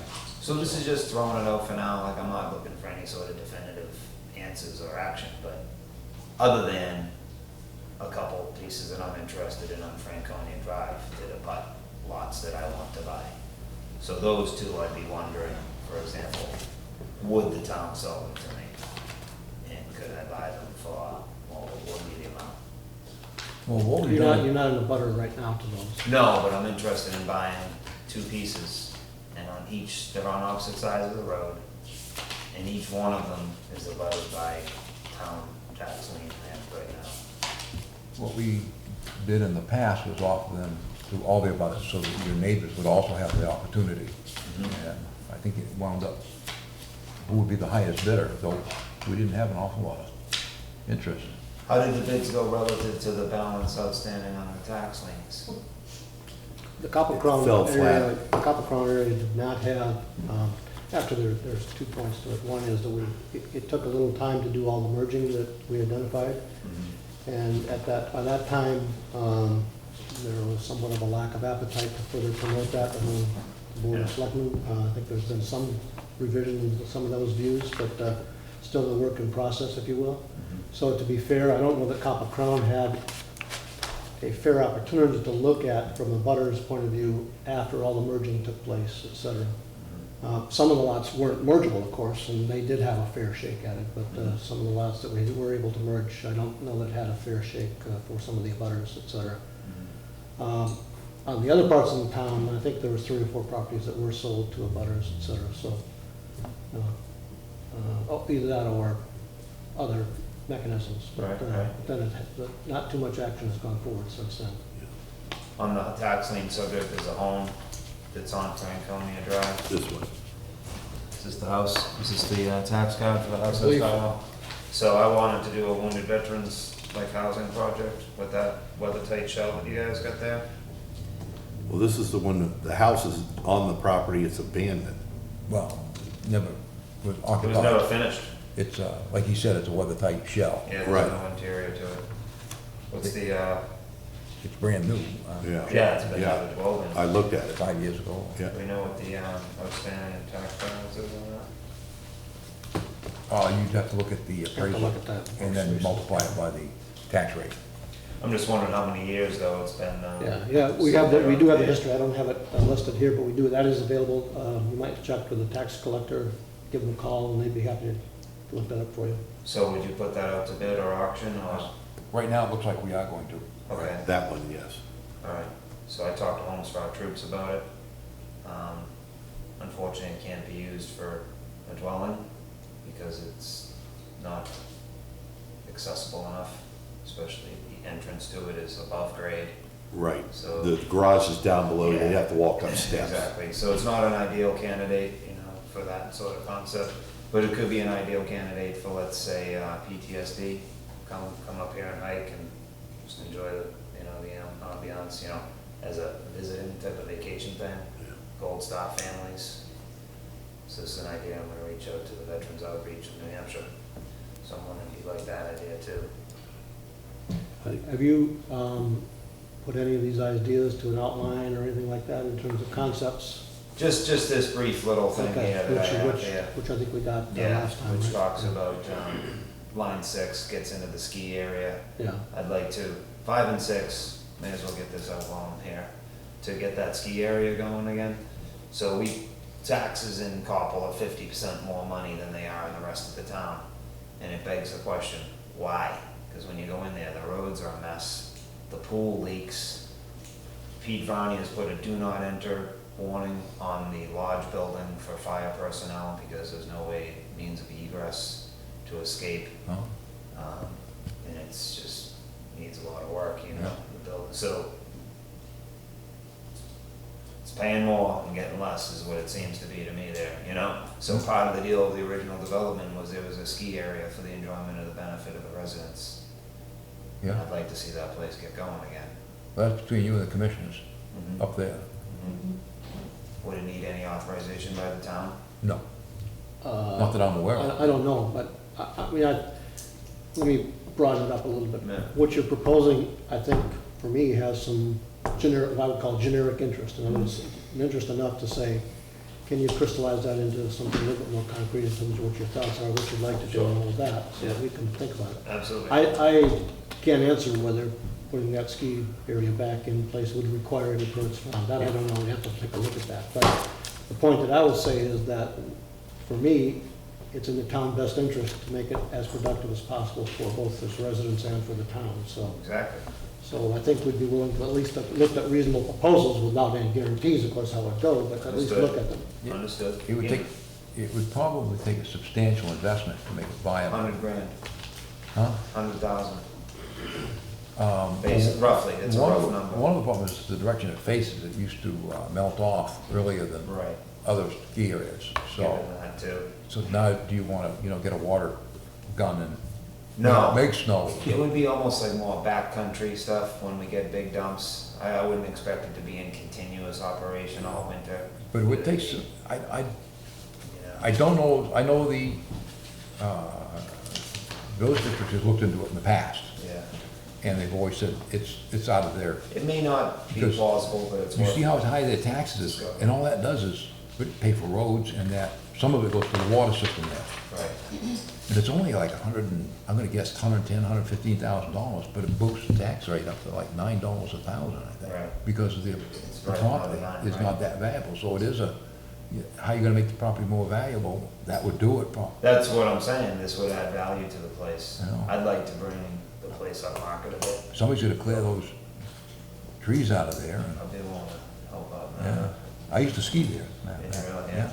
Well, I felt it was my destiny when I showed up there last summer, because the first ski trophy was the year I was born, 1968. Oh, And skiing is what brought me here, pretty much. I was skiing there then. Out there, Wildcat, Yeah. is where I fell in love with New Hampshire, pretty much. Pretty easy thing to do. You live in Gulf Crown now? No, I own land there, I just Okay. moved to Wolfboro a Okay. couple months ago, because the house I was renting got sold. Yep, okay. So I was living in there, Okay. Deer Lane, loved it, just absolutely loved it. I can't tell you how much I love that place. It's like a hidden gem, Yep. and I see an opportunity for it, that's what I'm saying. The rest of the world is driving right by that place right now, and that suits me just fine for now. But you have talked to Commissioner Sherbick? Yeah, George, yeah, he likes the ideas a lot, no doubt. Yep. Yeah. Okay. Because he's been there a long time too. So again, I appreciate you just hearing this opening salvo, so to speak. And I'll be glad to refine some of these ideas, but definitely the tax property lot abutting question is the real thing I'd like to have you guys really rule on soon. Okay. You know, particularly the ones on Franconia Drive that I want to buy. If other people want to bid on it, that's fine too, I understand that. Yeah. All right, good. Bid, you know, naturally, no problem with that. But I'm just wondering what the value would be, what would be the opening or minimum reserve price at auction, for example? Well, that's something we're gonna be working on. Well, one thing you have is, we just had a revaluation, so you've got an assessment that is supposed to be current values on these, and so you can look at the tax card, and Would that be it? Would that be the bottom line? we haven't got that I don't know, far. yeah. All right. We're still working on All right, well, there you go, I've made my pitch, right? If it goes auction, sometimes it's whatever you can get. Right. So do you think that those? Sometimes you set a reserve saying, well, we can't get that low. Right. We'll wait another day. Do you think that that is something that could happen at some point later this Well, that's what we're calendar gonna be year? talking about in a few Yeah. minutes, as soon as you're done. Okay, all right, cool, thank you. I'll need that sheet back. It says one of the ones we're gonna be working on tonight. Yep, thanks for your Thank you. time. Nice meeting you, by the way. Thanks, John. Thank you. So, Scott's question is, how do we approach this? There are three methods that I think you've talked about. One is just put sealed bid, which will probably yield the least amount of money, generally does anyway, because of the advertising. Then there's auction here, which we talked to before. And then there's real estate agents, which help people do financing, so that often brings you the most, plus they advertise on the multiple listings. And sometimes auctioneers do too, for some reason, I've seen that. So, being that, I do we have a didn't know preference? how that worked with the real estate agent only in regards to our policy for the disposal of property, or disposal of surplus. What it actually spells out in your policy is, as far as the disposal of property, it talks about that needs to be done by the purposes of putting it out for public. Where is that? It's in the last. I think it's on the last page.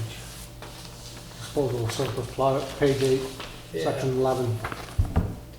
Any property which is considered to be surplus and valued at more than $100 must be presented to the board of selectmen by the department head with recommended method of disposal for approval. Various possible dispositions means sealed bids, auction process, state surplus auction, trade usage, blah, blah, blah, goes down through.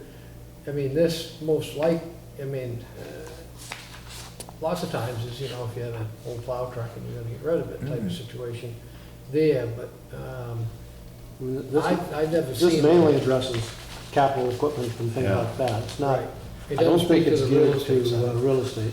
I don't either. Well, That's that why I wanted to make sure. 33, I think, has that, doesn't it? Pardon? I got in here, I think on page 33, 33. It's this is disposal of real estate, vote, tax collector deeds and so forth. And goes, this property will be Yeah. sold by, you know, this is adopted town meeting 1994, Articles 8. Yeah, the very back page, right? Yeah. As justice may require, which means whatever you think is justifiable. Right.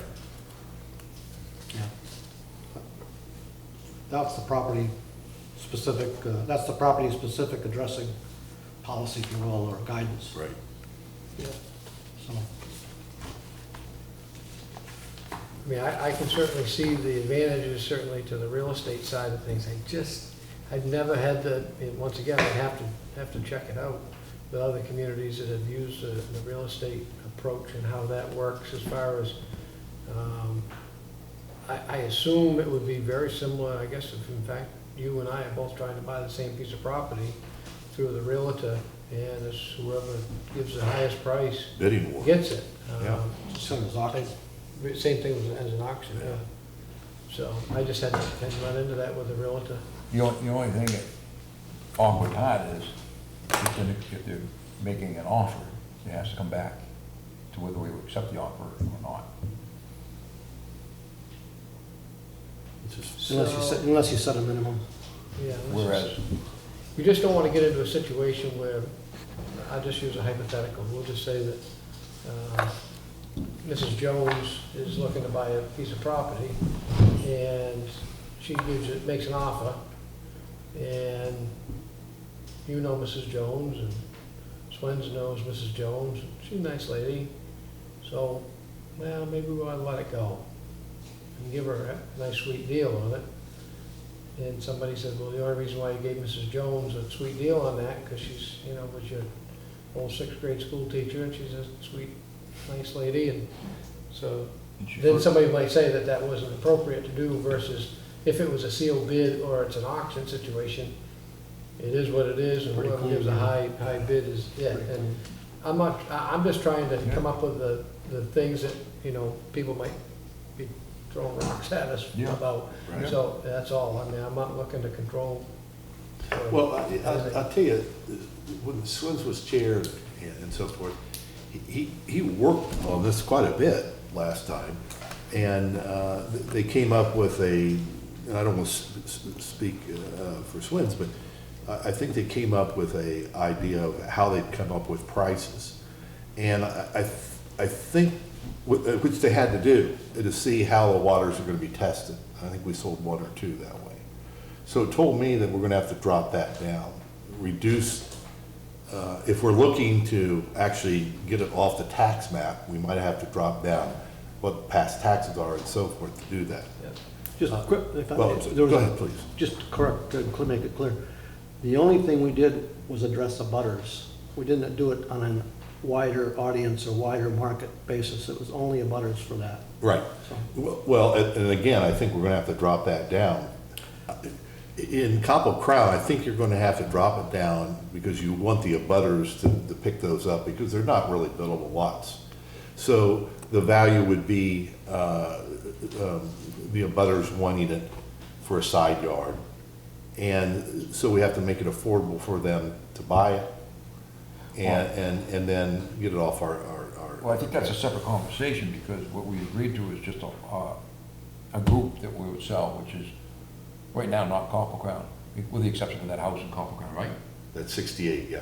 And we're leaving the Copper Crown ones. And then whether or not you But want. we can deal with the Copper Crown, it's just that we already know we don't want to sell them outright. We want to either Right. merge them, or That's right, if we okay. can- If we can.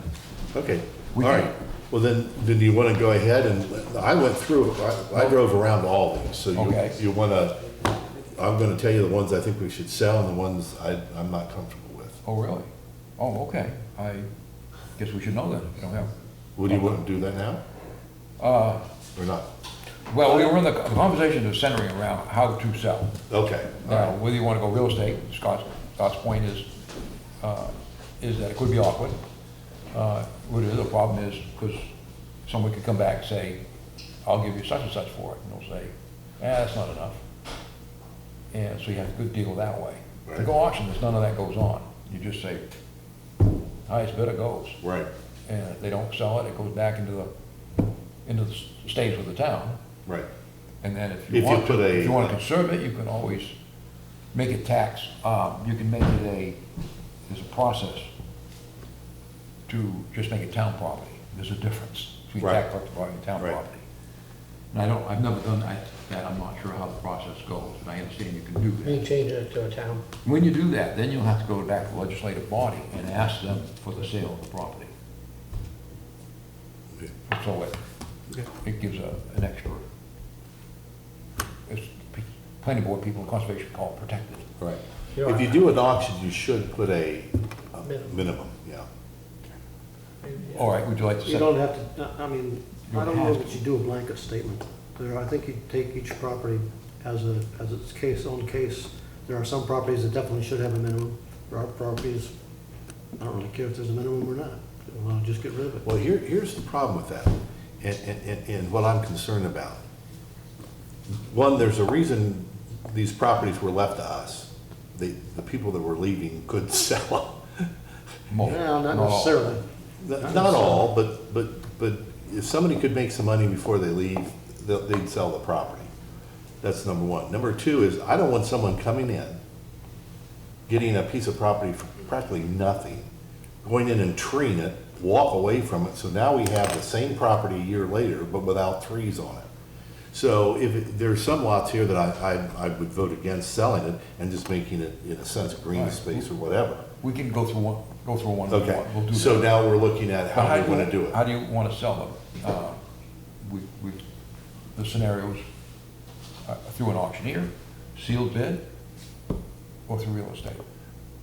The thing with auctioneers is, the day you do the auction, it better be a good day, and you better advertise the heck out of it, or you won't have very many people coming. Yeah, they do try to Right. advertise with an auctioneer. And, They keep the 10% generally. right, which is fine. And I don't Do know. sealed bid, there's no 10%, it's just, Right. you get the whole thing, or whatever it is. Right.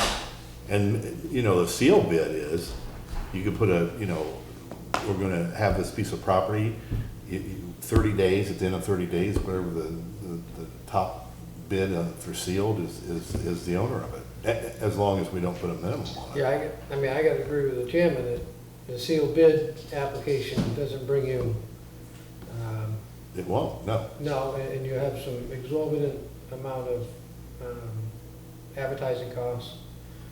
That's right. The media right now is, it's just, whether it be on electronic, some electronic media, it's pretty expensive to Right. advertise, and especially if you have quite a list, so, I mean, as I looked at it, I'm not that familiar with doing auctions and type of thing there, but if you could find a good one that is willing to advertise it and use the MLS process Right. in helping, and, is notable in doing this type of work and has had good result, that would be a good thing. I don't know how everybody felt else. We actually worked through some real estate and some auction in 2014. And the auctioneer that seemed to be the most prominent, from my mind anyway, was paying all the advertising, Again, he would accept certain properties at minimum if we wanted to, or reserve, but didn't have to do it that way. That was up to us. We could identify property by property. It was basically a situation where the town did not have to expend a large amount of money to process it through. However, having said that, none of those approaches are gonna get rid of all the properties. I mean, I'm sorry, what? none of them are gonna get rid of all the properties. That's correct. You're gonna remain, if you're lucky, you're gonna have half of them gone. Maybe more likely, you might have 2/3 of them still with you. That is, 1/3 of them Right. gone. But I look at it that even that's a pretty strong step forward. Yeah, we're starting the process. Yeah. Right. Okay. All right, how do we wanna do You it? have a preference for going through an auctioneer, Scott? Well, I'm just looking at the conflict issue. Because you get the other job of doing the sealed bid. The sealed bid one, I mean, Molten Borough's philosophy was that they wanted to just get it back into the tax roll. And they really weren't looking at the actual revenue of what they were gonna gain from the Right. sale. Right. So they were looking at more of the tax revenue application. What we had is guidelines to try to at least recover the back taxes. Penalties if you can, but at least the back taxes. Which We weren't always brings me gonna be able to do that, but after, I was looking at the statute, but I'm not sure. Is it a time if you sell the property, you could only keep what was owed on the property plus the penalty? yeah. However, after the 3 years, you get to keep it all? No, I think it's 6 years, I think. For some reason, That sounds I think it's 6 You might years. want to 6 years sounds right? check, check on that. I think 60, it's I 6 think you years. get everything, I believe. Yeah. All right, It could be 10, but I thought it was 6, but we looked at that, I have it in my notes somewhere, but I was looking at 80:88, the statute there, distribution of proceeds for sale. It said that, and it talks about part 2, which on 87, sales. I think I put that. This is void act. 24, are you talking about, or what? No, Oh, no, you don't have it. I'm- No, I'm he talking wrote about those down. The statute, I looked at the okay. statute, so I got a feeling that most of this won't be an issue with turning money back over to Right. the Prior previous owners. right. Right. Or mortgage holders, because you have to do the mortgage holders too. Yeah. Right. Okay. I do think you have to be beyond that window, Yeah. which I thought it was 6 years, but I may be wrong on that. It may be. I thought I saw 3, but like you say, it's It may a be convoluted shorter. statute, it's difficult. There are 2 different milestones. 3 is where you can start to offer without them to be able to, what I call claw back, take back right away, or match it or whatever. But I think it's 6 before you have to, before you can keep all of the proceeds. As I could be 10, but I think it's 6. Okay, No. so most of them will fall in that. Yeah, so Scott will find that out for us. So are we headed for the auction then? It sounds like it. Sounds like we want to go with an auctioneer. Why don't you, just to kind of answer some questions, why don't you ask 1 or 2 auctioneers to come in and present the way they approach it? There's 2 I The can one think that, of. the one that I felt did the better job before was St. Jean's Auctioneers. St. James, wasn't it? St. Jean, Hmm? St. Jean, St. Jean. Oh, St. Jean. St. Jean, Jean. St. Jean, Right, but St. Jean for. That's right, St. I If think you're French. It's American, yeah. Yeah. Yeah. Originally. but I think it's- that most people call it. They do pronounce it St. Jean. so. Yeah. Yeah, I But, know they auctioneers, advertise in yeah. the municipal. I mean, they're the ones that Oh, yeah? were the least cost to the town, and at least the case they presented in terms of how they market it, how they use their network of contacts, et cetera, was for me the most favorable, but that could change over some years too. Oh, sorry, I think they sold it from New Durham before, many years ago. that I don't know. There's also Paul McGinnis. Yes, I think we had him come in too. Yeah, I don't remember that. We at least talked to him. He may not have come in, but we at least talked to him. Paul McGinnis? We had, he Innis, sent in a proposal. I-N-N-I-S. Well, you can pass your notes on to Scott and have him look them up. Yeah, I actually still have all the stuff, so. Oh, good. Yeah. With all the people you tried to contact that did come in. I just bought a piece of property through them Through at who? auction. McGinnis? McGinnis, yeah. And they were very good about, once I Not contacted in, not in them. New Durham. Hmm? Not in New Durham. In New Durham? Did I buy? Yeah? Yeah, Oh, yep, okay. yeah, a month or 2 ago. And they advertised on multiple listings. And they also, like when they postponed it, they called me back and let me know it was postponement, so I wasn't standing down there. Right, That's a, right. Waiting in the rain. Was it on-site auction, was it? Yes. Sealed or no? No, open, Open. open. Did you have many people bidding against you? 4. There was 4 people that registered and only 2 of us bid Yeah. on it. Okay. So, I've got all the contacts. And I, that'd be great. yeah. So you are. Give me a time that's good for you, and I'll gather myself up. Yeah. You know. No trees. Oh, no. Just so you guys know, what I've told Scott is give me a time and I'll gather my stuff up and come over and meet with them to Perfect. have them see what I got. Yeah, In terms of information. Okay. All right. And then at one of the board meetings, is that how you want to set that up, is, actually, I gotta look, I don't know that that has to be, see, sale of property. I don't know if that is provision as a work session. Say it again. Set it up as a work session What's that? To do what? on the For a presentation, probably? presentation type It thing? could be just, like an appointment on a regular meeting. On the It'd only be like 15 or 20 minutes. On the agenda or something. They can, if they want to come, they can just send you information and you can present the information Okay, and you Yeah. can go from there, whatever. yeah, There's only 2 that I know of. okay. And they both do good work that I know of. Yeah. So we talked about them on that.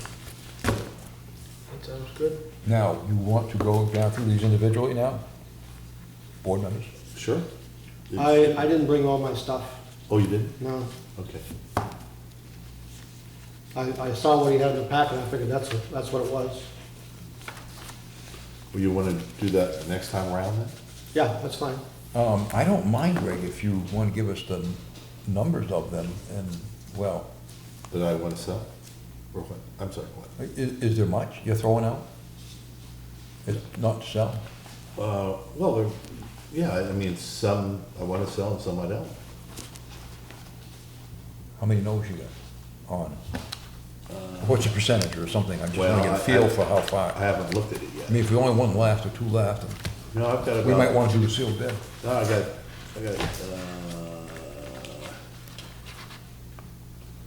I have 3 or 4 for sure that I want to sell. And then I had a couple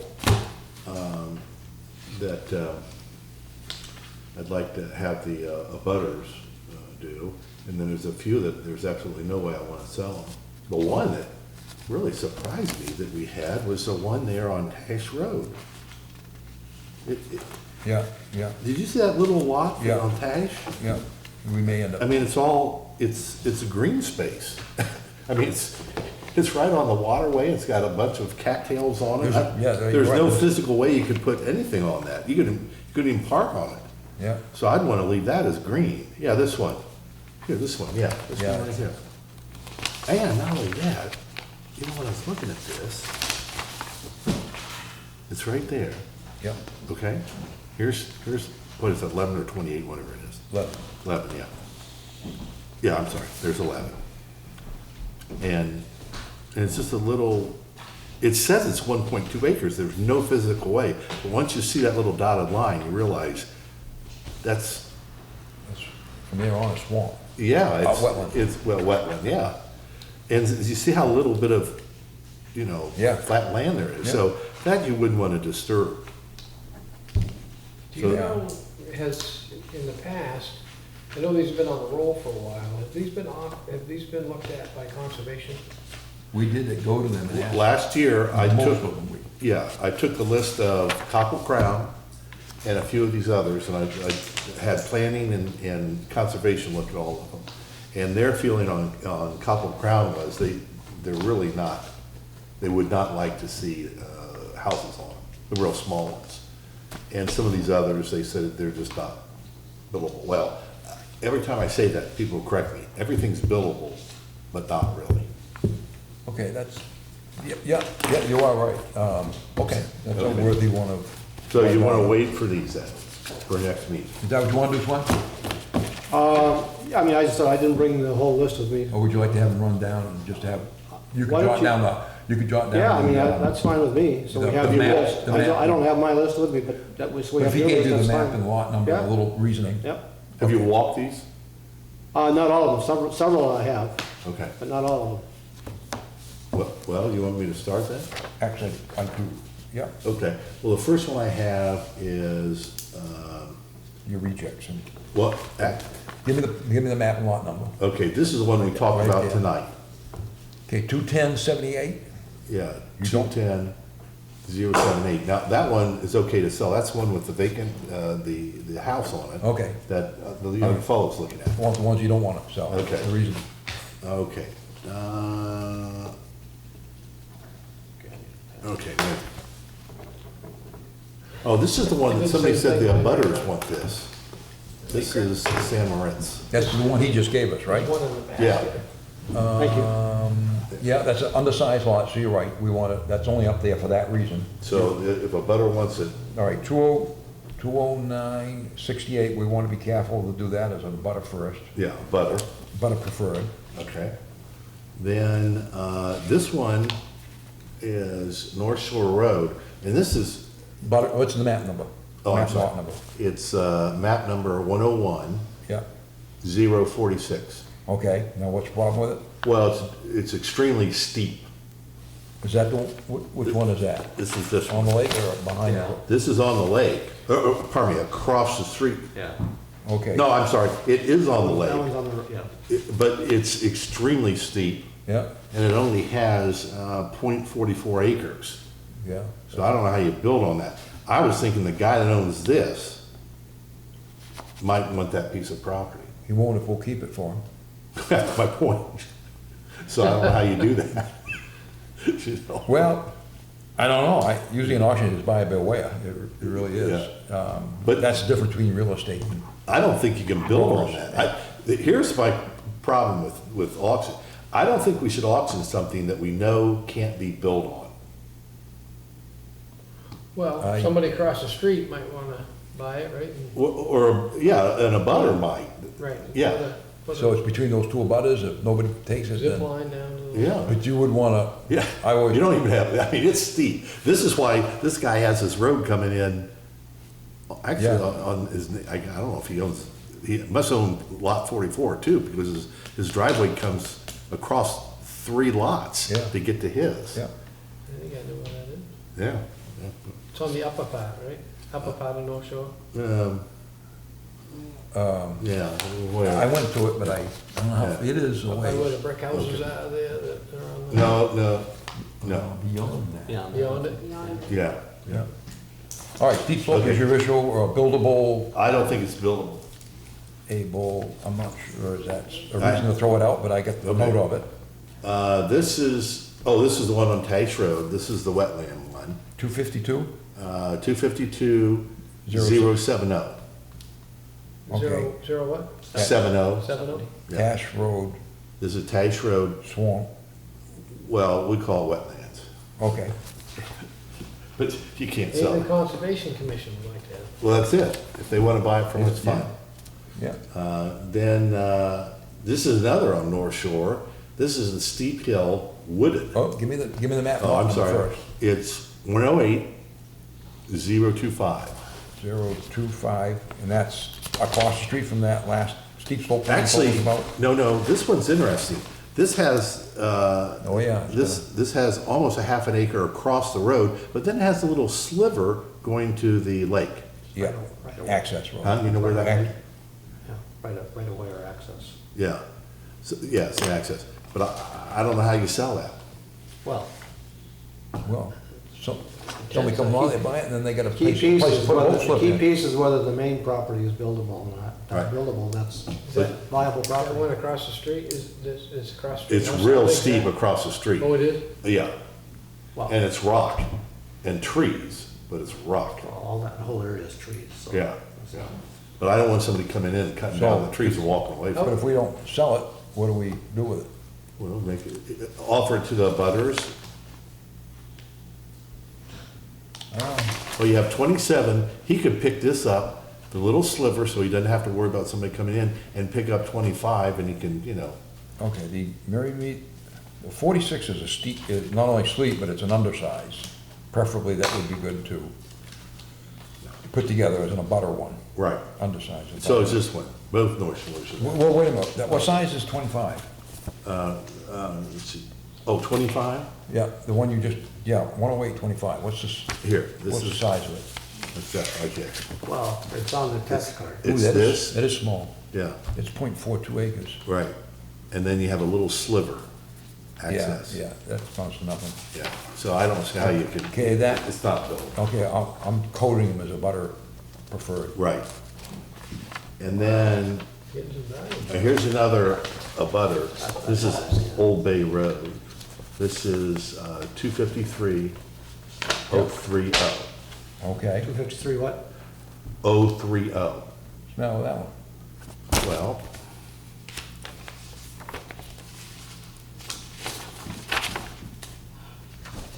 this is here on the corner. Yep, This is the one that I thought, this is across from your hayfield. yep, I thought the abutters wanted this one. they do, Yeah, both of them. okay, we'll let them fight it out then. Well, I think you have to put it up for auction for everybody. Okay, whatever you want to do. So it would be, If you're gonna go in auction, yeah, give it to an auctioneer. But If let it was the an abutters know. If it was an undersized lot, but that's. that's an acre 9, it's almost 2 acres. Yeah, And it has, let's see, is that the one that has a little cabin on it? Or little, yes, it does. yeah, it has a little, Yeah, little pink spot. yeah, a little camp. I wouldn't walk it, I think it's raccoon owned. So that's okay to go? Yeah, yeah, for abutters. This one on Birch Hill Road is, I have okay to Map sell. number? This is 250-104. You got okay. I have okay to sell it. All right, next. There it is. Yep, Okay? You know where that one is? Yep. Okay. Then I have, oh, this, see, this is the one we've been talking about with Sweeney's. That's Birch Hill too? The one that. That's Birch Hill too? okay, No. 250, This is, yeah. 111. Birch Hill, yeah. This is one they're working on. 250-111. okay. Yeah, But we got- they're working on No that. matter what, we get no reason not to sell it. There's no reason not Well, to sell it, other than that reason. I think there's a trail. Well, Yeah. there's some process going on. That's the one we voted on last time to have Right. Yeah, surveyed. you said to go forward with it regardless, only. For me, yeah. Yeah. But for this one, that transaction makes the most sense for me, but That's right. And we left it in their hand. Yeah, Okay. but it's an okay if it doesn't yeah. materialize or things don't work out. Yeah, Okay. They didn't hear that today, okay. I didn't either, so don't feel bad. Oh, good, okay. I don't know. I certainly didn't. Good. I don't know This why. is off Grove Road. This is 234-069. 5-9? 69. 6-9. All right, what do you got? 234-69. Okay, sell or you got a problem? Well, I have the butters for this one. Undersized lot? Yeah, here it is, right here. It's this one right here. And I don't know how you get to it. Yeah, it is undersized, okay. Yeah, About it preferred, that's in Grove, off of Grove Road and Birch Yep. Hill. that's it. Okay, So I have that for butters. This is, like I said, it's not even accessible. And this is okay to sell. This is 267-23. And this Okay. is 10 Rod Road. And that's, actually, this is 3 acres. yeah, It's narrow, but it's long, and it's got 400 feet Yeah. footage. that should be a good lot. And nice, there's wood, and it has 2 little, well, I mean, you won't use them, but there were 2 little structures on it. Your house burned down there. Yeah, and the little structures like whatever they were. Okay, that's okay to go, right? Yeah. That should bring good money. In fact, when we first came, I think that's when the house burned down, or a little after. Okay, Okay, this is okay to sell. This is 260-10. all right. 260-10. And this one, yeah, this one is on Ridge Road. and it's got, Yeah, 2 little houses. It's a little over 2 acres. That's the one that had a fire on it too. it may have, it's pretty rough shape. Yeah. You can see the roof caving. Well, this is the Long one, time ago. Huh? I don't remember. no, this Long time ago. is the fire one. These two are right up to the road, and they've been neglected for, I don't know, a long time. It has a 2-car garage, but it's all run down, and the house is green, falling apart. Yep, You know what I'm talking about yep, now? almost right across Fred Mark, almost. Yeah, exactly, right across the street from it. I saw Fred driving up his driveway. Or Masters. Isn't that That's Masters? not gonna pull much. Okay, you got no objection to selling that, right? Let's sell it. Okay, You know, and then I have, let's see, this is 206-23. This is a wooded lot, very small. This is, yeah, this is, let me see if I can read it through my glasses. I think this is .14. it's too small to do anything with, Yeah. so that's in a butter preferred. You know, this little cemetery, and I didn't understand it, quite frankly. Here, see, I think they yellowed it correctly, but I don't know if they did or not. Yeah, 0.14 acres. Because that's not part of this whole triangle. No, actually, that triangle comes out and Yeah, it comes down to the road here. yeah, but Yeah. .14, That's, Peter English lives there. yeah. I took it. You can do a postage stamp on that. Okay, so that's butter preferred. That's a butter, yeah. Any more? Wooded Small, yeah, I got the last one, and this is, oh, this is the one, 216, this is 216-4. This is the one where you cannot get to it. I tried both ways. This is the Devil's Road. double density. You actually can get to it. It's, Well, if you have an ATV, you can. you can walk it too, but yeah. Well, you walk it, but you can't drive it. All right, I came in this way, had a nice talk with some neighbors down there, but from this point on, the road's discontinued. Coming this way, there's a gate here. You ever been up to Devil's Den? No? No? Okay. What? I was just wondering if you're familiar with that. I haven't been there since about 1980 something. Is there something about that? been there since I have them. No, it's just, I didn't know if you were familiar with that area. I mean, I happen to know that area, so. Okay, But it's huge, it's 21 acres. yeah, so get any problem with selling that? Hey, if somebody wants to buy it, let them have it, Okay, you're okay now. but it's not accessible. So the way and correct me if I'm wrong, the way I understand it is that if, I mean, I only heard about 2 of them that were either offered a conservation commission or something, see if they're interested in, which was a Tash Road one, and then the other one, the non-buildable one there that was wicked steep. Right. Those are really the only 2. Other than that, they were either could be offered to abutters or sold. Am I right on that? So with that in mind, when you do offer it for auction, do you offer it with the abutters having right of first refusal in those situations? Because I know in the bid situation, Yeah, that's how we did do it. The way we had done it before is offer the abutters first. Okay, yep, send them in. That was their first right, really, but that was it. After that, it was auction, highest bidder goes. I think that's going too far, except with undersized lots. What's going too far? I feel that anything's an undersized lot, substandard, I guess Yeah. they call it. It's worthy to offer it to the abutters in order to merge and Well, have we would offer to abutters, all of them, regardless, first. Yeah, and I felt that was, I know that's what you did, but I just felt it wasn't the right way to go. And I think but then, beyond that, we did not offer the abutters first right of refusal.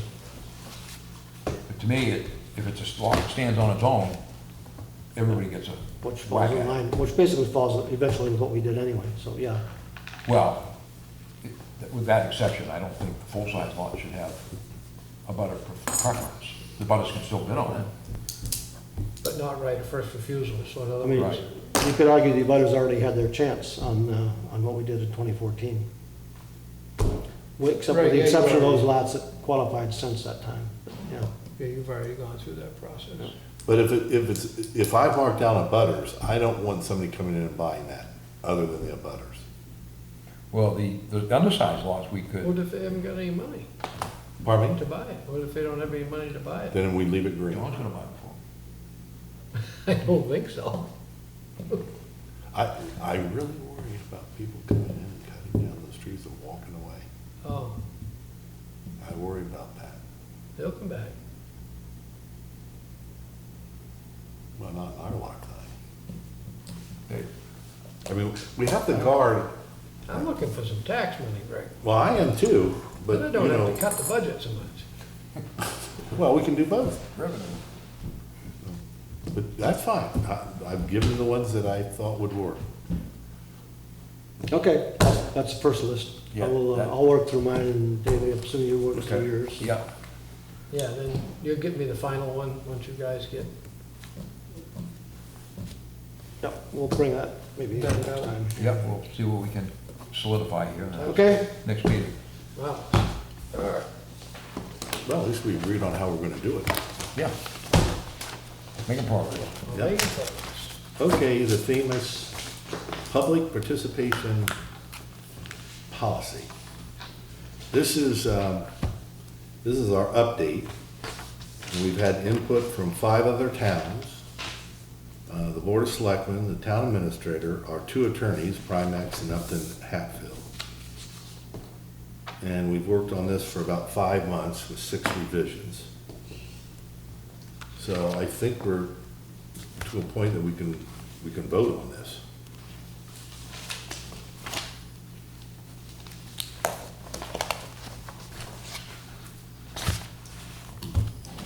Excuse me, I got things mixed up here. Remember my land packet. Swens, any comments? well, as I said before, I mean, I see this as unnecessary. Okay. We already have a policy that covers it, just Well, not actually- managing it. Actually, I looked at our policy and since we've talked to the attorneys and so forth, there are several things in the old policy that we cannot do now. And the one is a limit of 5 minutes to each speaker. On the other one, we didn't have that. And our attorney said, Yeah. you have to stay within that 5 minutes. If not, then everybody gets to go over the 5 minutes. Oh, Equal fairness. And that's not the only, there's quite a few other things that we did not address in the other one. And, times have changed, we've got to do what's right for the Board of Selectmen and running these meetings. And we have to spell it out so people understand. We want to make it fine for people to speak at public input. But the rest of it is the Board of Selectmen meeting, and we have to, have a meeting where people aren't yelling and shouting out and causing trouble. And, other towns have, we're not unique here by any means. Other towns have gone through this with having, 2 or 3 people that have been problems and they've not properly behaved themselves. And we've just got to correct that. And, we saw it tonight again. They disagree with something we do, they yell out and shout and interrupt everything. And, a year ago, I sent a letter basically saying, and people called me at home saying, I don't want to come to the Board of Selectmen meeting because I'm afraid of these people. If I don't agree with them, they yell at me, or they make it so it's very uncomfortable for us to come. And here we are, we're trying to have the public come, and people are afraid to come. And that's not right. And we should be able to run these meetings properly.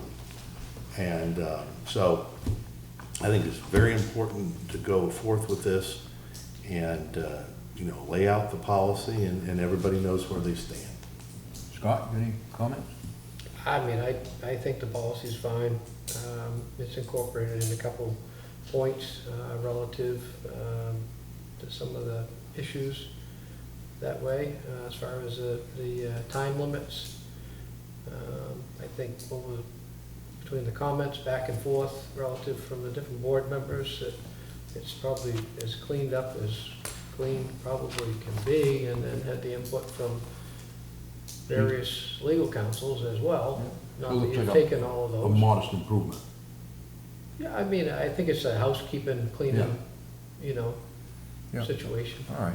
that way.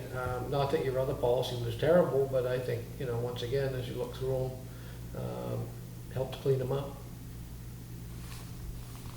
Okay. So, are we ready to move on this then? Well, I certainly am. Any reason? I mean, it's up to you guys if you wanna go ahead with it. Yeah, I don't think it needs a public hearing or anything, we've talked about it enough. Right? Yeah, I mean, it's a regular, It's just a regular operational policy. Yeah. I don't know that you have to have a public hearing on it unless you have in the past had public hearings on. I don't remember, I remember doing the other one before. This certainly is not out of the norm, something to the extreme, like you're discontinuing public input. Public hearings, you only need usually, not always, but usually if there are financial implications like fee increases and things like that. or Yeah. budgets. Right, yeah.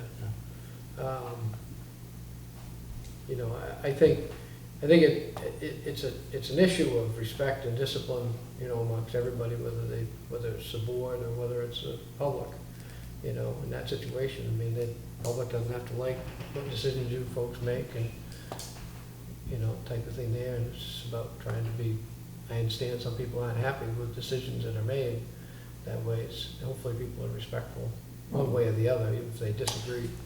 Well, that's right, but it also helps them to understand that, we do have 15 minutes. Now, the board can't extend that, but where the attorney said you cannot have people going over the 5 minutes, or then you have to have everybody go over 5 minutes. And, which surprised me, I didn't even think about that. So there's some things in here that will help the public when they come in and know that, there's a reason why there's that 5-minute rule and you have to stay. Out of everything in the policy, that's probably the strongest thing that the attorneys talked about, as far as trying to do that and make sure it's kept in uniformity across the board. Yeah. Wow.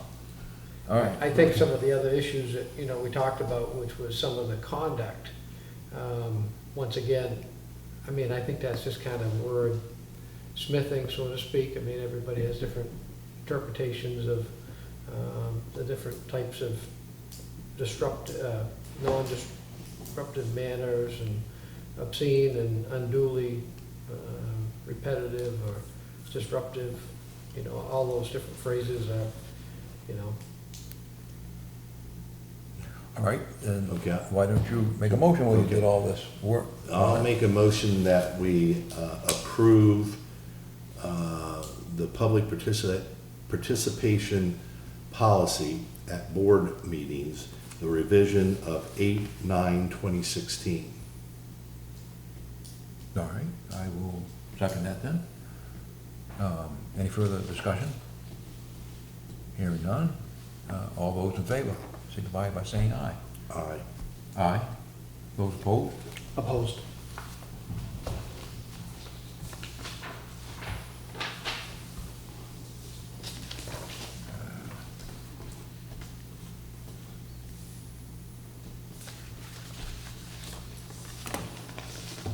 Now, I don't know if I have copies. You've got down here, Scott, complaints regarding the performance of town employee policy. I don't have a copy of that. Did you have a copies in that? Was it, Packet. it should have been in your packet. I don't believe that it changed from the last one, but I can, It's a 3-page thing. yeah. Want me to, You want a copy? Yeah, well, I didn't get anything as fancy as that. No, I don't have it. I can make a quick phone call. And if there's, Well, the two of them, I haven't completely gone over those thoroughly. Oh. So if there's any more changes, let's make it and then let me look at it. And then I'll add or subtract what I have. And this would be the C and D, the complaint regarding the performance of town employee policy and the community room facility use policy. I'm gonna need time on both of those. oh. Did you get that in your packet, or did you pick that up? No, I got that, I think I got that in my packet. Oh, okay. What's that? Well, we now call it the citizens complaint regarding the Yeah, that was performance in of the the packet. town. That was in the packet. Yeah. and the other one, community room facility use policy. That was in the packet too. Yeah. Yeah, the only changes that were made, we did have some changes that you had mentioned at the August 1st Board of Selectmen's meeting, and I did make those changes in there. And, let's see.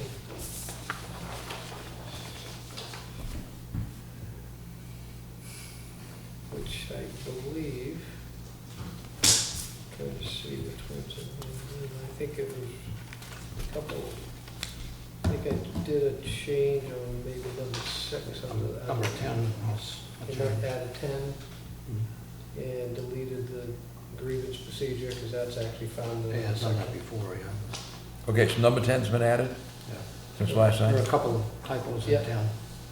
Yeah, you want to put B after shall. Let's see. Where's that now? There are actually 3, of which that's one. Shall be kept? Of which that's one, yeah. Okay. Complaints which are, Which are founded. and there's an apostrophe between the E and the S on employees. What do you have now for this then?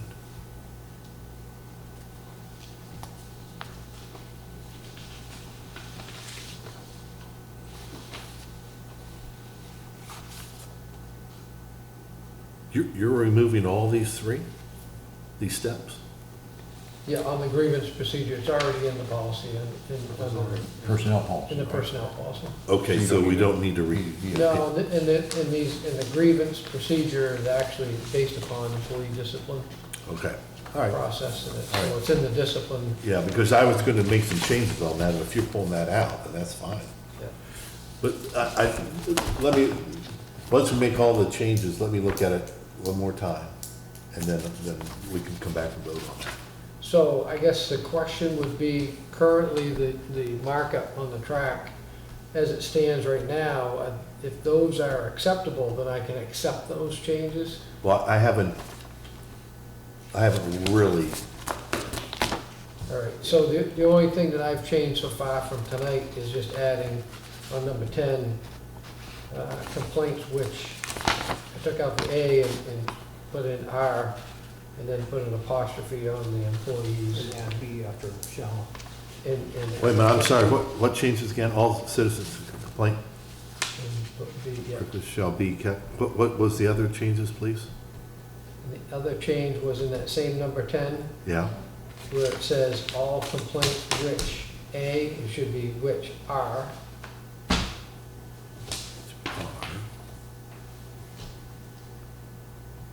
and then apostrophe on the employees, just down below that.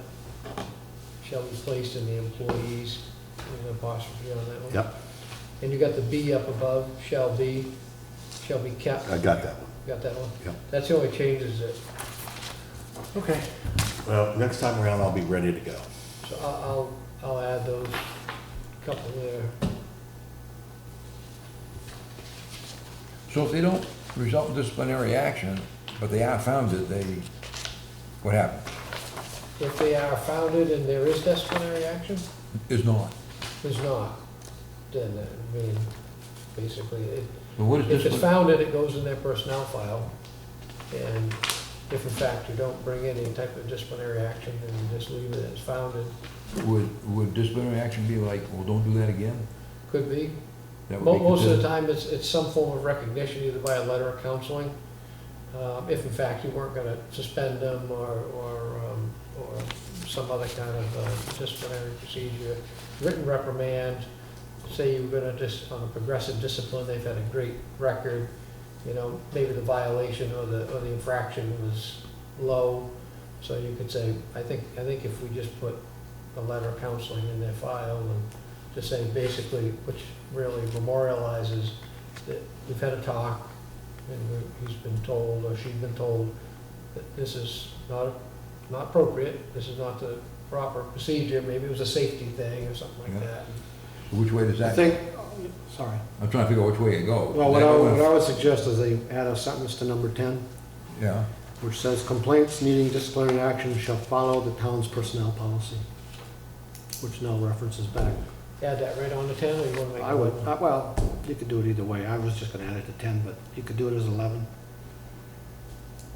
Complaints needing Wait a disciplinary minute, wait a minute, action. don't do it, you want to put it at the last sentence of 10?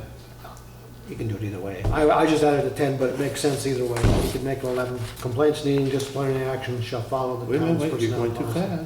fast. Well, I'm reading, just giving you the flavor of it, and I'll do it slower. Okay, go ahead. Complaints needing, Well, I'm sorry, what? complaints, Yeah, maybe you want to say founded complaints. okay. You don't need the word founded if they need disciplinary action, Wait, self-evident. but okay, found it. Complaints needing disciplinary action, Wait a minute. Needing, disciplinary action Or followed with. shall follow the town's personnel policy. And then that Will segues follow. into all this other stuff that you need, town, okay? wait a minute, personnel file. Might use a different word than needing, that's all. Okay, Requiring, Or just having, or necessitating, Resulting in, consulting is is better. that I tracks in? like resulting in. Is better. where do you want the resulting in again? Cross out needing and put in resulting in. Do you wanna take out did you decide to take out found? I really don't think you need it, I don't think you do. because it's self-evident by that definition. If you don't mind, I'll put it as number 11. That's fine. Just so it's. It's a separate issue, yeah. Now, But does that, I'm gonna say this one more time. If you put something in a personnel file, you have to sit down with the employee, say this is going to, Definitely. Other than that, it doesn't. Well, wait a minute. It shouldn't be a merit. well, and tell me you're gonna put it in the personnel file and have them sign off on it. Any counselor or any type of thing should always be. Now, I can tell you Now- that, Just as a quick point, I'd like to get the input from someone who's done this for decades on how you really do it. So if you don't mind, you have a comment on that? Well, if it's just a verbal Right. counsel, you don't necessarily need to have them sign it. You just put a note to the file that there was a verbal. What you do is keep a running log. And I've always said, date it, what's the incident, what's the the recommendation. So if it's a verbal warning, you don't have to have them sign it. When you start to get into the written warning, yes, you want them to sign it. What they're signing is that they read it. Right. They don't, they're not That's right. signing that they agree with it, they just Right. said that That's they right. saw It's it. just, because sometimes some people will do things that they don't realize, or if it's not to any degree, so it's just a verbal warning, you never see anything again, but you just put the note to the file to start this running, yeah, we it's a spoke on log, this is day. what I used to call it. Yeah. yeah. Well, and then they sign off on it knowing it's going in their file, and they do also have a right to make a comment, To make what? to make a comment. On the written ones, On the written ones. Sure. I do. Yeah. Yeah, I mean, if they, Anybody can put may ask to request to put something into their file. yeah. Yeah, but you want to do it for the protection of the town. I think Scott knows his job. Yeah. I have a bazillion of these, I shouldn't say a bazillion. Okay, all right, I just want to make sure we get it done. Exaggerated. Yeah. Okay? Done. Now, is that in this policy then? Well, you're gonna come back with that, right? All cleaned up? That's part of our personnel policy thing. Okay, all right. What else we got? Community room. And I put in my little report there some things that I changed based upon the last discussion, which I don't know that it incorporates the public's and everybody else's process and the whole scheme of things. And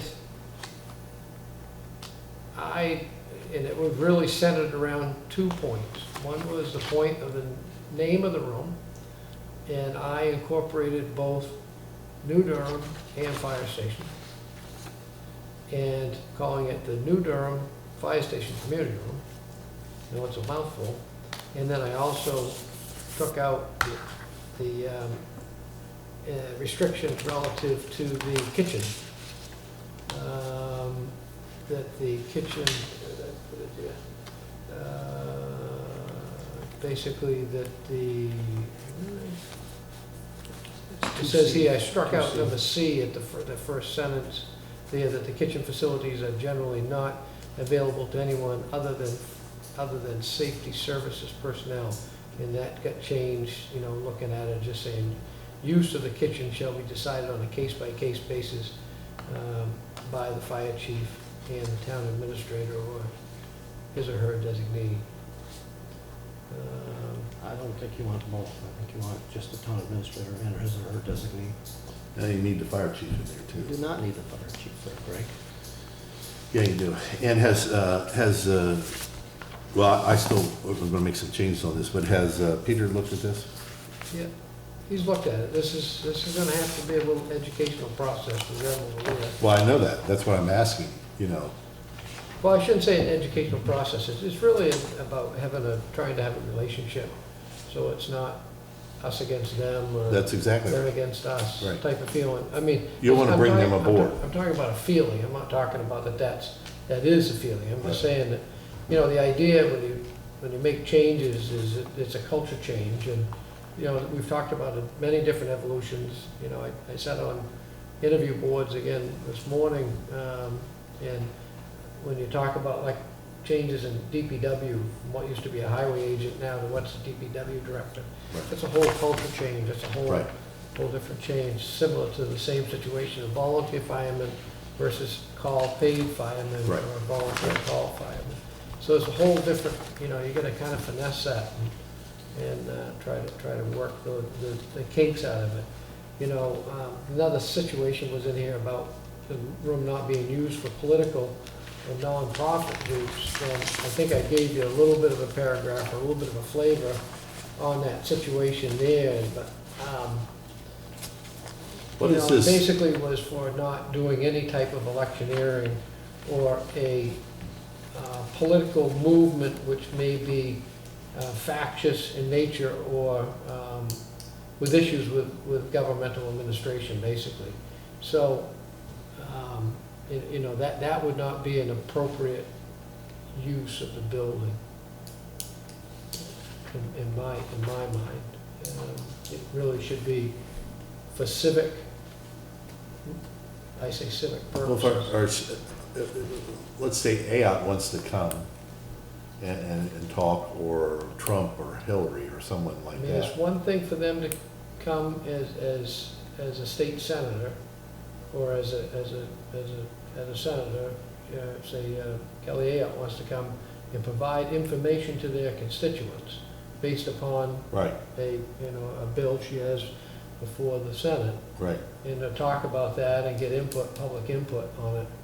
But for her to come and campaign, it would not be an appropriate use of it.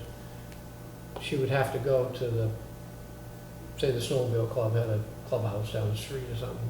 She'd have to go there and have a function there. Or if you had a Lions Club or the VFW or something like that, that's where those, I mean, that's just been my experience, you know.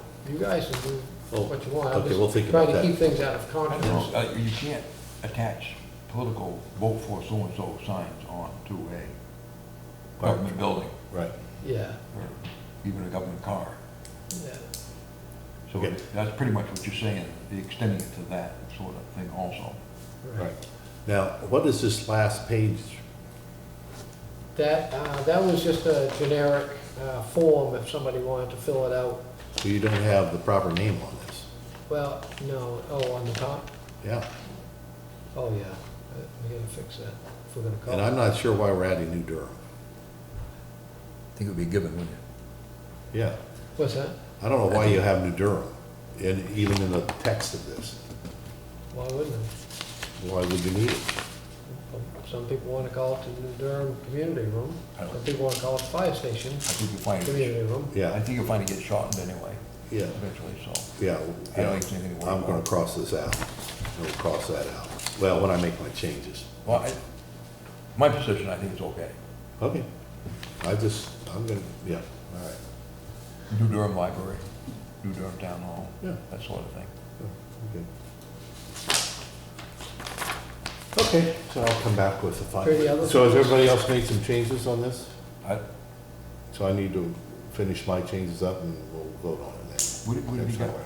Have you gone through the changes, all the changes that you had? Seems to me I saw it, and I think I was okay with it. We have red and blue now. Who's red and blue? Yeah, I think mine were red, and I think Swen's may have been blue. Does that look right? No, maybe now it's a cross I have breed. no idea what the color means anymore. Nope.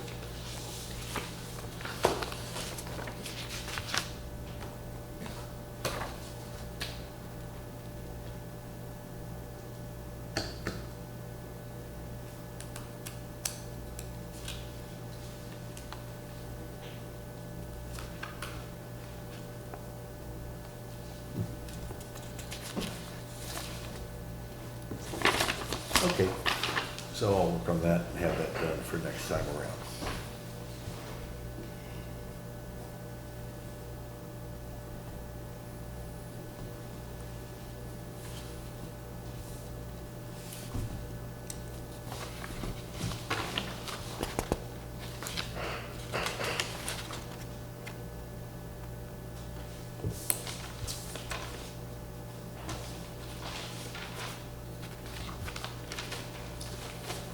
Look good. I'll do those track changes and send them out to you. Good. All right, we are looking good. Now we got minutes to do. And I have changes for the July 18th. Minutes, Have you handed out my changes in this? Not yet. Okay, right here. What are we changing here? What, I'm sorry, what are we gonna work on, August 1st or July We 18th? don't have August 1st because we had a little snafu with the Okay, video posting and it just got changed. okay, so we're on the 18th? So we're on the Here's my- 18th public. Okay, here's or my, regular general selectmen's meeting. here's my changes for the Board of Selectmen, July 18th.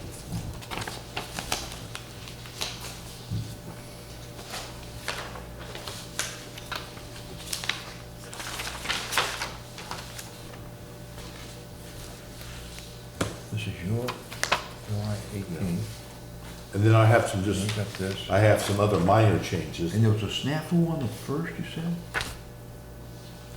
See, there was something about a snafu On on the August 1st one, when the video got posted to the web, it wasn't, it ended up being a copy of the 18th.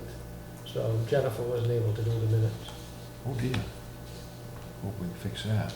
No, they did, but Ryan got a hold of me, he emailed me this morning, said that he got it changed.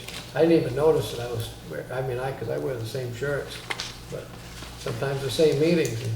And then I looked and Swen's was dressed the same as I was dressed, and I said, uh-oh. Then I listened to him and I said, uh-oh, we weren't dressed alike. No, You we see don't how I have always that. But he change had my the- he had the tie blue coat, and my you had the sport same coat, green shirt so you on. know what day it is. So it wasn't the 1st, it was the 18th, it just happened to be posted twice. You'll never see the same tie. for me. Same time? Yeah, you'll never see the same tie for me. What do you do Really? with the old ones? I hang them back up. You keep track of? Yeah, Let's get them Wow. numbered. I've got like 100 and some ties, and I gave away 100 and some ties. Oh, where do you throw them? No, I gave them to friends. Oh, okay, well, think of me as a friend. You need a tie? Well, not as much as I used to. Okay. All right. All We do right. minutes? Maybe? So July 18th, Page 1. Got my changes, right? The ones that Scott Yes. just handed you? Yeah, the one with the track changes, this one's.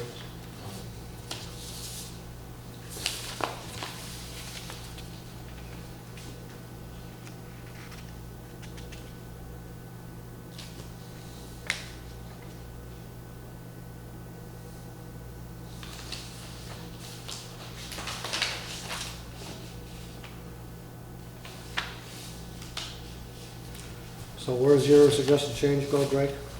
it says, Pardon? it says. Yeah, but it's not page 1 anymore. I don't Oh, think. It's at the end of public input, is that correct? okay, Greg? yeah, so page 1 is now page 2. So you want that paragraph where? At public input? Let's see. So page 1 is now page 2. And so it is the last, well, now it's not the last paragraph, new sentence. It's a one. So Before agenda review? it would be the one starting with, well, we've changed it from Ms. Vizel to Ms. Phillips, that paragraph. Yeah. It's after that. It's after that. So the last sentence starts with Selectman Anthony stated there are two, just disregard that and add this paragraph of mine. Oh, you say delete that sentence? Yeah, delete this In the sentence. original. In the original, delete the last sentence. And then add this, Gotcha. which is, well, you can read it.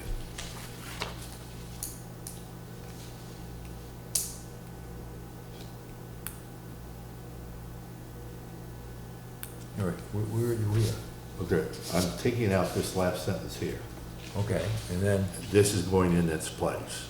that should be a separate paragraph, right? Second paragraph, new last sentence, shouldn't it? Instead of being added on to. Yes. Yeah, I do a new paragraph. Cross out the last sentence and put this as a new paragraph. Right, Yeah. okay, Yeah. I missed that part, I Yeah. guess. Well, I call it a new last sentence. If you want to call it a new paragraph, that's fine. Okay, so are we all set with all the? No, wait a minute. All the I red? had another change here with Clayton Randall. On Swens, you on the original or Swenson's copy? Well, I'm on the original, so it's still public input, so it's page 2. It's the second paragraph down on public input, starting with Clayton I Randall. want to see my changes before you, see if I've got them.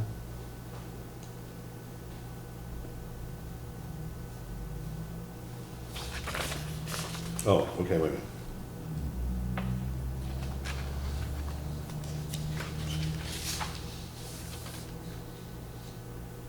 That's fine, That cover what you were gonna do? absolutely.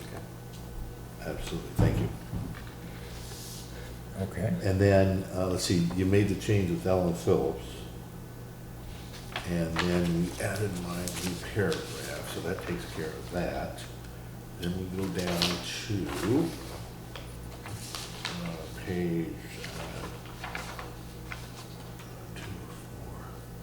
Okay, here, well, we're not there yet. Public policy. Okay, you have town administrator's report. They needed to address this. Okay. The state water levels are running low. And that's a period then? Yeah. Okay. And then you pick up with, there was a question on potential tax relief due to the situation. Asked if they get options of opinions to consider from the tax There was to provide information that was property owned above it. I can't tell if that's in the space. I don't think it's stricken. That was weird. Okay. Well, that's all right then. DOL. Okay. I don't have a problem with that. You okay with this? Where you mentioned your name, you're on page 204. Oh, you passed that then already? You okay with this? yeah, Okay, good. Okay, so 204 is fine. Then I have, oh, okay, on page 3. Oh, wait a minute, let me get down there. Approve, extend trust fund, okay. Selectman Swinsnody is where some people interested in purchasing lots. Okay, that's fine. See what we think. This is where the auctions are opportunities to take care of the town-owned tax-deeded properties quickly and get it back on tax rules. Okay, fine. Property tax waiver, let's see what I got here. I'm wondering if we, on this, if that should actually be, I don't know if I'm ahead of you, on page 3 there where it's public participation section. Well, I got, here's my change. Where she has policy with a bunch of question marks, Yeah, just, here's the new paragraph and letter. So I have public participation policy / procedure would be bolded. And then that next paragraph is what I put in there. Okay. Our two town attorneys, Primex in Upton and Hatfield, submitted written changes in additions to our public participation policy procedure. There was an additional discussion. Selectmen entities will merge these changes into the last revision dated 7/28/2016 and present that at the next Board of Selectmen meeting. Just insert it after. Yeah. Just insert it after. Yeah, So just cross everything out that's there now and just put that in. Yeah. Okay, Scott? yeah, so that's what, you wanna insert this paragraph in lieu of this one? That's right. Okay.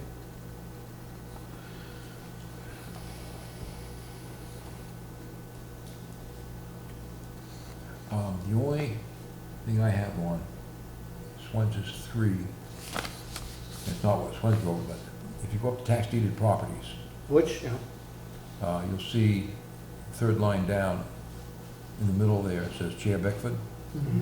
And I had changed that to Chair Bickford stated he doesn't want to sell any Copper Crown properties except for the one with a structure on it. So after properties, put in accept? Yeah. Accept. And then, Wait a minute, wait a minute, wait a minute. okay, I'm sorry, go ahead. One with a structure, right? The structure on the lot, or is that how you want to phrase it? That's Franconia Drive, right? well, Yeah.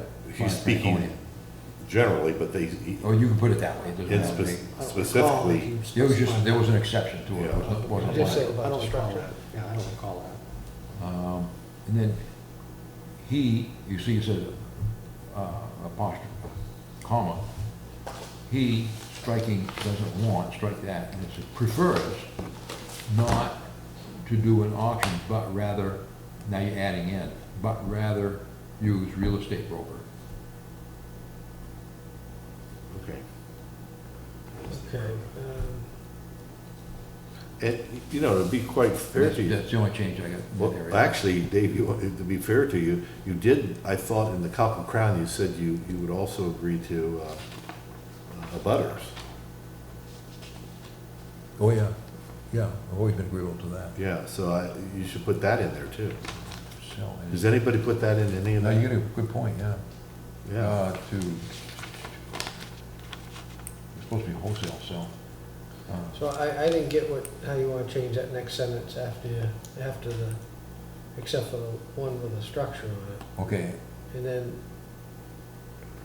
you want to strike that next sentence out? and But- Change it? and then it just goes back to but. So you want to start We with start, but? yeah, you go, continuous on, but for the properties they do sell,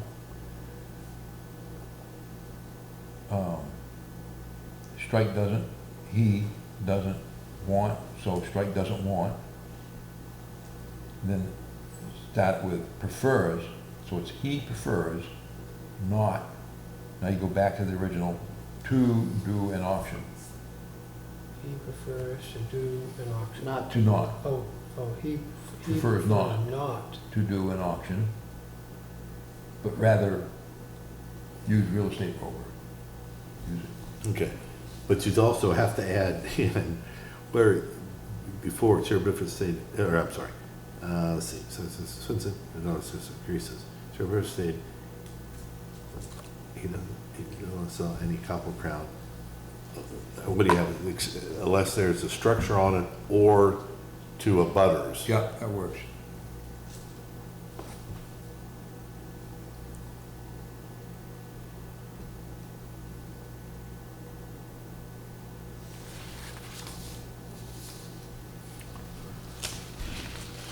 Okay, so we got that. Reviewed and consensus that the separate clause is needed to draft as part of the policy dealing with harassment required by federal law and state the, good, okay, that's fine. And then the Durham community, oh, here we go. That isn't correct. It's not the New Durham community room.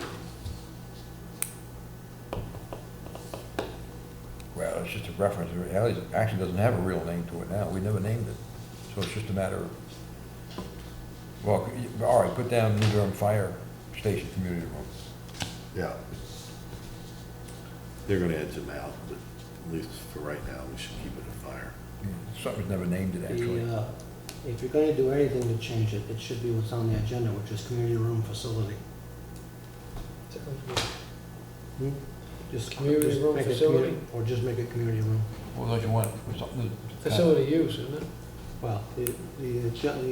I thought it was the fire station community room.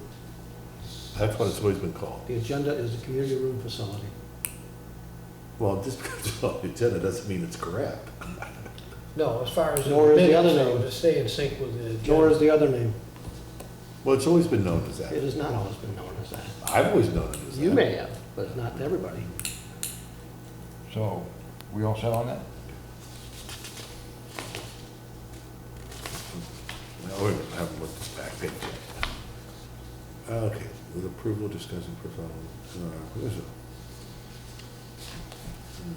A motion, Selectman Bittford made a motion to seal the minutes. Somebody else, Selectman Schwartz made a motion to adjourn the meeting. No, okay. I think with these changes, if everybody's agreeable to them, I think we can do this. Do you think so? Yep. Get them out of the way? I'm hoping. I'm good. Well, I'm in agreement. Are you, and you got this copy of mine, right? Yeah. Now, the pages are different. Yeah, I know. Okay, all right. I put the GA right into there. There's only one page different, there's one paragraph change. It's pretty obvious. Well, two. You know, one page difference. It is still the last paragraph, not on page 2, but on that section. Yeah. And public policy. And it still is on page 3, it's just not the first paragraph anymore. Okay, Well, all right. I'll make a motion to approve the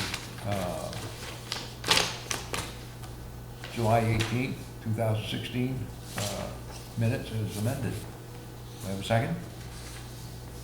I'll second that. All right, Greg seconds that. All those in favor, say aye. Aye. Aye. Aye. Okay, it's unanimous. Okay, so that is July 18th, and that's okay. And so now we're unsealed minutes.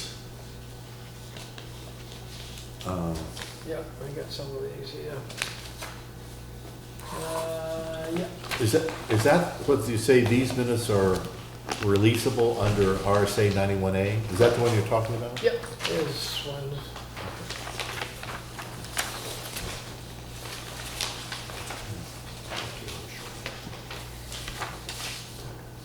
What's that? I said, thank you, I'm sure.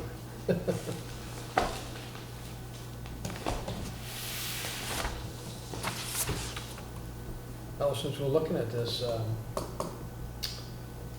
happened to trigger the new police officer there, Officer Griffin, Yeah? Taylor Griffin. He went to the police academy today and did his physical agility test, passed. Oh, great. Everything was fine. He'll be starting here next Monday, I think it is. Wish you'd had I think that it's as next part- wish you Monday. had that as part of your TA. Yeah. That would have been nice. Well, I just. That's good though, Sean it's sent good me- to know.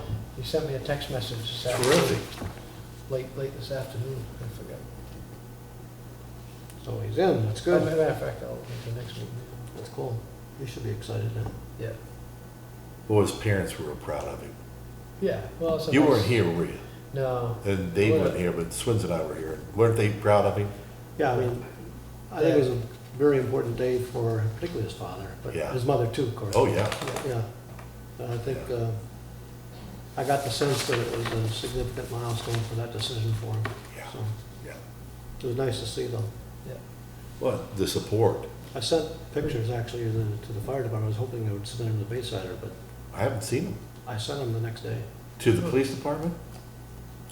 That is, it was up to them, I figured, to promote it. Would be nice for us to follow up on that. I thought they did have something With a picture? I didn't see it. there. Oh, Well, I guess I didn't see it either. Did you see it? Yeah. The pictures, the pictures I sent, you would have known if they were there. They were good pictures.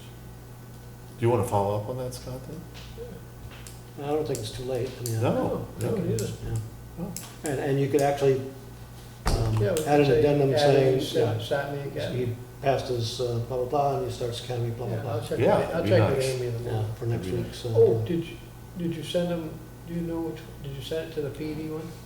MetroCast one? I sent it to whatever one I had. And they I got an came email back. back that said they changed it, and I said, okay, I didn't have those, but by the fact that they got them, I'm assuming, I mean, they didn't ask for them again, so I'm assuming they got them. Yeah, okay. Yeah, I'll They check. they had to I'll have check gotten with- something because I'll check they wrote with me Amy. back and said, these are the new Can we ones." directly send that to Bayside? Yeah, I could have, but I wanted them to put a PR thing together on Yeah. Oh. blur. captions and, you know, all Yeah, that kind of stuff. yeah, Put their- okay. put their stuff. I'll make a motion to approve the July 18th, 2016 non-public minutes that are unsealed with the amendments. Do I have a second? I'll second I have I first and didn't a hear you, second. Greg, what? I'll second You it. second, okay. I didn't know if you said. First and a second second by Greg. All those in favor, say aye. Aye. Aye. Okay. Now I'm going to make a motion that we adjourn. Already? Well, what else do we have to talk? Hey, no discussion on adjourn, I'll second it. Well, that's after the second, there's no discussion. That's right, so it's been That's why I jumped seconded. You second it. I did. All right. So you guys wanna camp out for another hour and a half? We want you home. Never bet. We want you to go home. Hey, I like that starting at 6:30. Let's try a vote here before we prolong it too long, guys. Oh, yeah, that'd be. All in favor? I did say that. Oh, you have to say that? Yes. All those in favor, say aye. Aye. Aye. We're out at 10:20. I didn't mean to step on your toes. I apologize. Thank you, Brian. Yeah, try to take over another coup. What do you